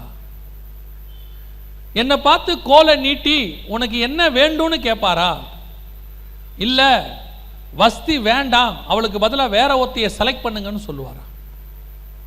நான் எந்த இடத்துல இருக்கிறேன்? நான் கிறிஸ்தவன், சபைக்கு வரேன், வாரம் கரெக்டாக அட்டன் பண்ணிடுறேன், தசமாக காணிக்க கொடுக்குறேன், இதெல்லாம் பரலோகத்துக்கு போகிறதுக்கான குவாலிஃபிகேஷன் கிடையாது. இது கர்த்தர் உங்களுக்கு சொன்னார்ன்றதுக்கான கீழ்ப்படிதல். ஆனால் உங்கள் உள்ளான மனுஷன் பூரணப்படுறது தான் பரலோகத்துக்கு போகிறதுக்கான குவாலிஃபிகேஷன். உள்ளான மனுஷனை ஆராய்ந்து பாருங்கள். தேவனை சந்திக்கிற இடத்தில் இருக்கிறேனா இல்லைன்னா இன்னைக்கு ஒப்பு கொடுக்கறதான ஒரு நேரம். இன்னும் கர்த்தருடைய வருகை வரல, இது சரி பண்ணுறதுக்கு நமக்கு இன்னும் ஒரு வாய்ப்பு கிடைச்சிருக்குது. அது கண்களின் இச்சையோ, ஜீவனத்தின் பெருமையோ, மாம்சத்தின் இச்சையோ, அல்லது மாம்ச கிரியைகளோ, அல்லது கர்த்தருக்கு பிரியமில்லாத காரியங்களோ எது இருக்குன்னு உங்களுக்கு தெரியும். உங்களுக்குள்ள இருக்கிற ஆவியானவருக்கு தெரியும். மற்றவங்களை பற்றின கவலை நமக்கு தேவையே கிடையாது. இது ஒப்பு கொடுத்து தேவ சமூகத்தில் நம்மளை சுத்திகரிக்கிறதான ஒரு நேரம். தேவனை அறியாமல் வெளியே இருந்துட்டு ஒருவேளை வருகை வந்துச்சுன்னா அவனுக்கு நியாய தீர்ப்பு வேற விதம். ஆனால் தேவனை அறிஞ்சு வந்து பரிசுத்தாவியை பெற்று இனி வரும் பலன்களை அறிந்து அதுக்கப்புறம் வருகையில் போலனா மீட்கப்படுவது கூடாத காரியம்னு எபிரேயர் சொல்லுது. எங்க தேவனுக்கு தூரமாக இருக்கிறோம்? எதில் இருக்கிறோம்? என்ன பார்க்குறோம்? ஃபோனில் யாரும் இல்லாத போது ஃபோனில் என்ன பார்க்குறோம்? என்ன பேசுகிறோம்? நம்ம நினைவுகள் எப்படி இருக்குது? ஒருத்தர்கிட்ட பேசிகிட்டே இருக்கிறோம், ஆனால் சிந்தனை என்ன மாதிரி இருக்குது? பெற்றோருக்கு தெரியாமல் நீ என்ன பண்ணிட்டு இருக்கிற? யாருக்கும் தெரியாதுன்னு நீ நினைக்கிற, ஆனால் உன் தேவனாகிய கர்த்தருக்கு எல்லாம் வெளியரங்கமாக இருக்கிறது. இது சரி பண்ணிக்கணும். ஒப்பு கொடுக்குற நேரம். நம்ம முதலாவதாக நம்மை சரி பண்ணி கொள்ள போகிறோம். ரெண்டாவது, இதுவரைக்கும் நீங்கள் யாருக்கும் சுவிசேஷம் சொல்லாதவர்களாக இருப்பீர்கள் என்று சொன்னால், உங்க கூட வேலை செய்கிறவங்க, உங்க கூட தங்கி இருக்கிறவங்க, படிக்கிறவங்க, அவங்களுக்கு சொல்ல வேண்டியது உங்களுடைய பொறுப்பு. கர்த்தர் அதுக்கு தான் உங்களை ரட்சித்திருக்கிறார். நீங்கள் போய் சகல ஜாதிகளுக்கும் சுவிசேஷத்தை பிரசங்கிங்கள் என்பது நமக்கு கர்த்தர் கொடுத்திருக்கிற கட்டளை. ஒரு தடவையாவது சொல்லிடணும். ஜெபத்தோட போய் சொல்லுங்க. அது நல்ல நிலமா மாறுறதுக்கு உங்க ஜெபம் ரொம்ப முக்கியம். நீங்க தீர்மானிக்காதீங்க, அவர் கேட்க மாட்டாரு, சொன்னா கேட்க மாட்டாரு. நீங்க சொல்லுங்க. எத்தனையோ பேர் இயேசுக்காக காத்துக்கிட்டு இருக்கிறாங்க. இந்த பிரச்சனையிலிருந்து யார் என்னை விடுதலையாக்குவா? இந்த நோயிலிருந்து யார் என்னை விடுதலையாக்குவா? இதிலிருந்து யார் என்னை காப்பாற்றுவா? இனம் பிரியாத ஒரு மன துக்கம் பாரம் இருக்குதே. எனக்கு படிப்பு இருக்குது, ஆஸ்தி இருக்குது, சம்பாத்தியம் இருக்குது, எல்லாம் இருக்குது, ஆனால் எனக்குள்ள ஒரு சமாதானம் மட்டும் இல்லை. என்னானும் தெரியல. நானும் நிறைய இடத்துக்கு போயிட்டு வந்துட்டேன், ஆனாலும் எனக்கு சமாதானம் இல்லை. இப்படி நிறைய பேர் உலகத்தில் காத்துக்கிட்டு இருக்கிறாங்க. காரணம் அவங்க ஆத்மா மனவாளனை சந்திக்காததுனால அது ஆறுதல் அடையாது இருக்கிறது. அந்த ஆறுதல் அடையணும்னா அந்த ஆத்மா மனவாளனை அந்த ஆத்மா சந்திக்கணும். அதை இன்ட்ரடியூஸ் பண்ண வேண்டிய பொறுப்பு உங்களுடையது. ஆண்டவர் உங்ககிட்ட தான் அந்த பொறுப்பை கொடுத்துருக்கிறாரு. ஒரு தடவையாவது சொல்லிடுங்க, ஒரு தடவையாவது சொல்லிடுங்க. அதை தான் கர்த்தர் உங்ககிட்ட எதிர்பார்க்குறாரு. 2 காரியத்துக்காக நம்ம ஜெபம் பண்ண போகிறோம். 2 காரியத்தில் நான் பின்தங்கி இருக்கிறேன். கர்த்தர் எனக்கு உணர்த்தி இருக்கிறாரு. நான் இன்னையிலிருந்து என்னை கர்த்தரை சந்திக்கிற ஆயத்தப்படுத்துகிற ஒரு மனவாட்டியாக மாற்றுவேன். யாருக்காவது டெய்லி சுவிசேஷத்தை சொல்லணும்னு ஒரு தீர்மானம் எடுக்கிறேன். கர்த்தர் எனக்கு வழிவாசலை திறந்து கொடுக்கணும். அப்படி ஜெபிக்க விரும்புகிறவங்க மட்டும் இந்த கரங்களை தேவனுக்கு நேராக உயர்த்தி, ஆண்டவரே என்னை நான் தருகிறேன், ஆண்டவரே நான் ஆயத்தப்பட வேண்டும். யாரையாவது ஒரு நாளைக்கு ஒரு தடவையாவது ஆயத்தப்படுத்த வேண்டும். இன்னும் ரட்சிக்கப்படாத என் சொந்தக்காரங்க, ரட்சிக்கப்படாத என் நண்பர்கள், ரட்சிக்கப்படாத என் பக்கத்து வீட்டுக்காரங்க, எவ்வளோ பேர் இவ்வளவும் தெரியாமல் அறியாமல் ஏதோ டெக்னாலஜின்னு நினச்சி மாட்ட போகிறாங்க. ஆண்டவரே அவங்கள காப்பாற்றுற பொறுப்பை என் கையில் கொடுத்துருக்குறீங்க. ஒப்பு கொடுத்து ஜெபம் பண்ணுங்க. இன்றைக்கி நீங்கள் சொல்லும் போது அவங்க உங்களை திட்டலாம், ஆனால் மீட்கப்பட்டுட்டாங்கன்னா பரலோகத்தில் உங்களை குறித்து அவர்கள் தேவனிடத்தில் சாட்சி கொடுப்பார்கள். சர்வ வல்லமையுள்ள தேவனுக்கு முன்பாக உன்னை குறித்து அவர்கள் சாட்சி கொடுப்பார்கள். கர்த்தர் உங்களை ஆசீர்வதிக்க விரும்புகிறார். ஒப்பு கொடுத்து ஜெபம் பண்ண விரும்புகிறவங்களாம் கரங்களை தேவனுக்கு நேராக உயர்த்தி, சர்வ வல்லமையுள்ள எங்கள் தகப்பனே, இந்த அருமையான முதலாம் நாளுக்காக உமக்கு நன்றி. கிருபையுள்ள கரத்தில் எங்களை தாழ்த்துகிறோம். ஆண்டவரே, கரங்களை உயர்த்தி ஜெபிக்கிற ஒவ்வொரு சகோதரனுக்காய், ஒவ்வொரு சகோதரிக்காய் நான் ஜெபிக்கிறேன். எடுக்கிற தீர்மானத்தில் முடிவு பரியந்தம் நிற்க கிருபை பாராட்டுங்க. அவர்களுக்கும் அவர்கள் சரீரம், ஆவி, ஆத்மாவுக்கு விரோதமாய் போராடுகிற எல்லா விதமான அந்தகாரத்தின் ஆவிகள், பிசாசின் சக்திகள், சிந்தனைகளுக்கு போராடுகிற காரியங்கள், எங்கள் வாலிப பிள்ளைகளுக்கு விரோதமாய் போராடக்கூடிய பிசாசின் கிரியைகள் எல்லாவற்றையும் இயேசுவின் நாமத்தினால கடிந்தப்புறப்படுத்துகிறோம். எங்கள் பிள்ளைகள் விடுதலையாக்கப்படுவார்களா? ஆண்டவரே, பாவத்திலிருந்து விடுதலையாகணும்னு விரும்புகிறாங்கப்பா. ஆனால் விடுதலை ஆகாதபடிக்கு அவங்களை தடை செய்கிற எல்லா காரியத்தையும் இயேசுவின் நாமத்தில் நாங்கள் கடிந்தப்புறப்படுத்துகிறோம். பலப்படுத்துங்கப்பா. ஆண்டவரே, சுவிசேஷம் சொல்ல வேண்டும் என்று பாரத்தோடு ஜெபிக்கிற ஆண்டவரை ஒவ்வொருத்தருக்காய் நான் ஜெபிக்கிறேன். ஆத்துமாக்களை கர்த்தர் கொண்டு வந்து தருவீராக. வாசல்களை திறந்து கொடுப்பீராக. பேசுகிற இடங்களிலே இருதயங்களை திறந்து கொடுப்பீராக. பேச வேண்டியவர்களோடு கூட கர்த்தர் தாமே நீர் எங்களுக்கு கனெக்ஷன் ஏற்படுத்தி கொடுப்பீராக. எப்படியாகிலும் ஒரு நாளைக்கு ஒரு ஆத்துமாவுக்காவது சொல்ல கர்த்தர் கிருபை பாராட்டும். மகிமையுள்ள கரத்தில் எங்களை தாழ்த்துகிறோம் எங்கள் ஆண்டவர் இயேசுவின் நாமத்தில் பிதாவே.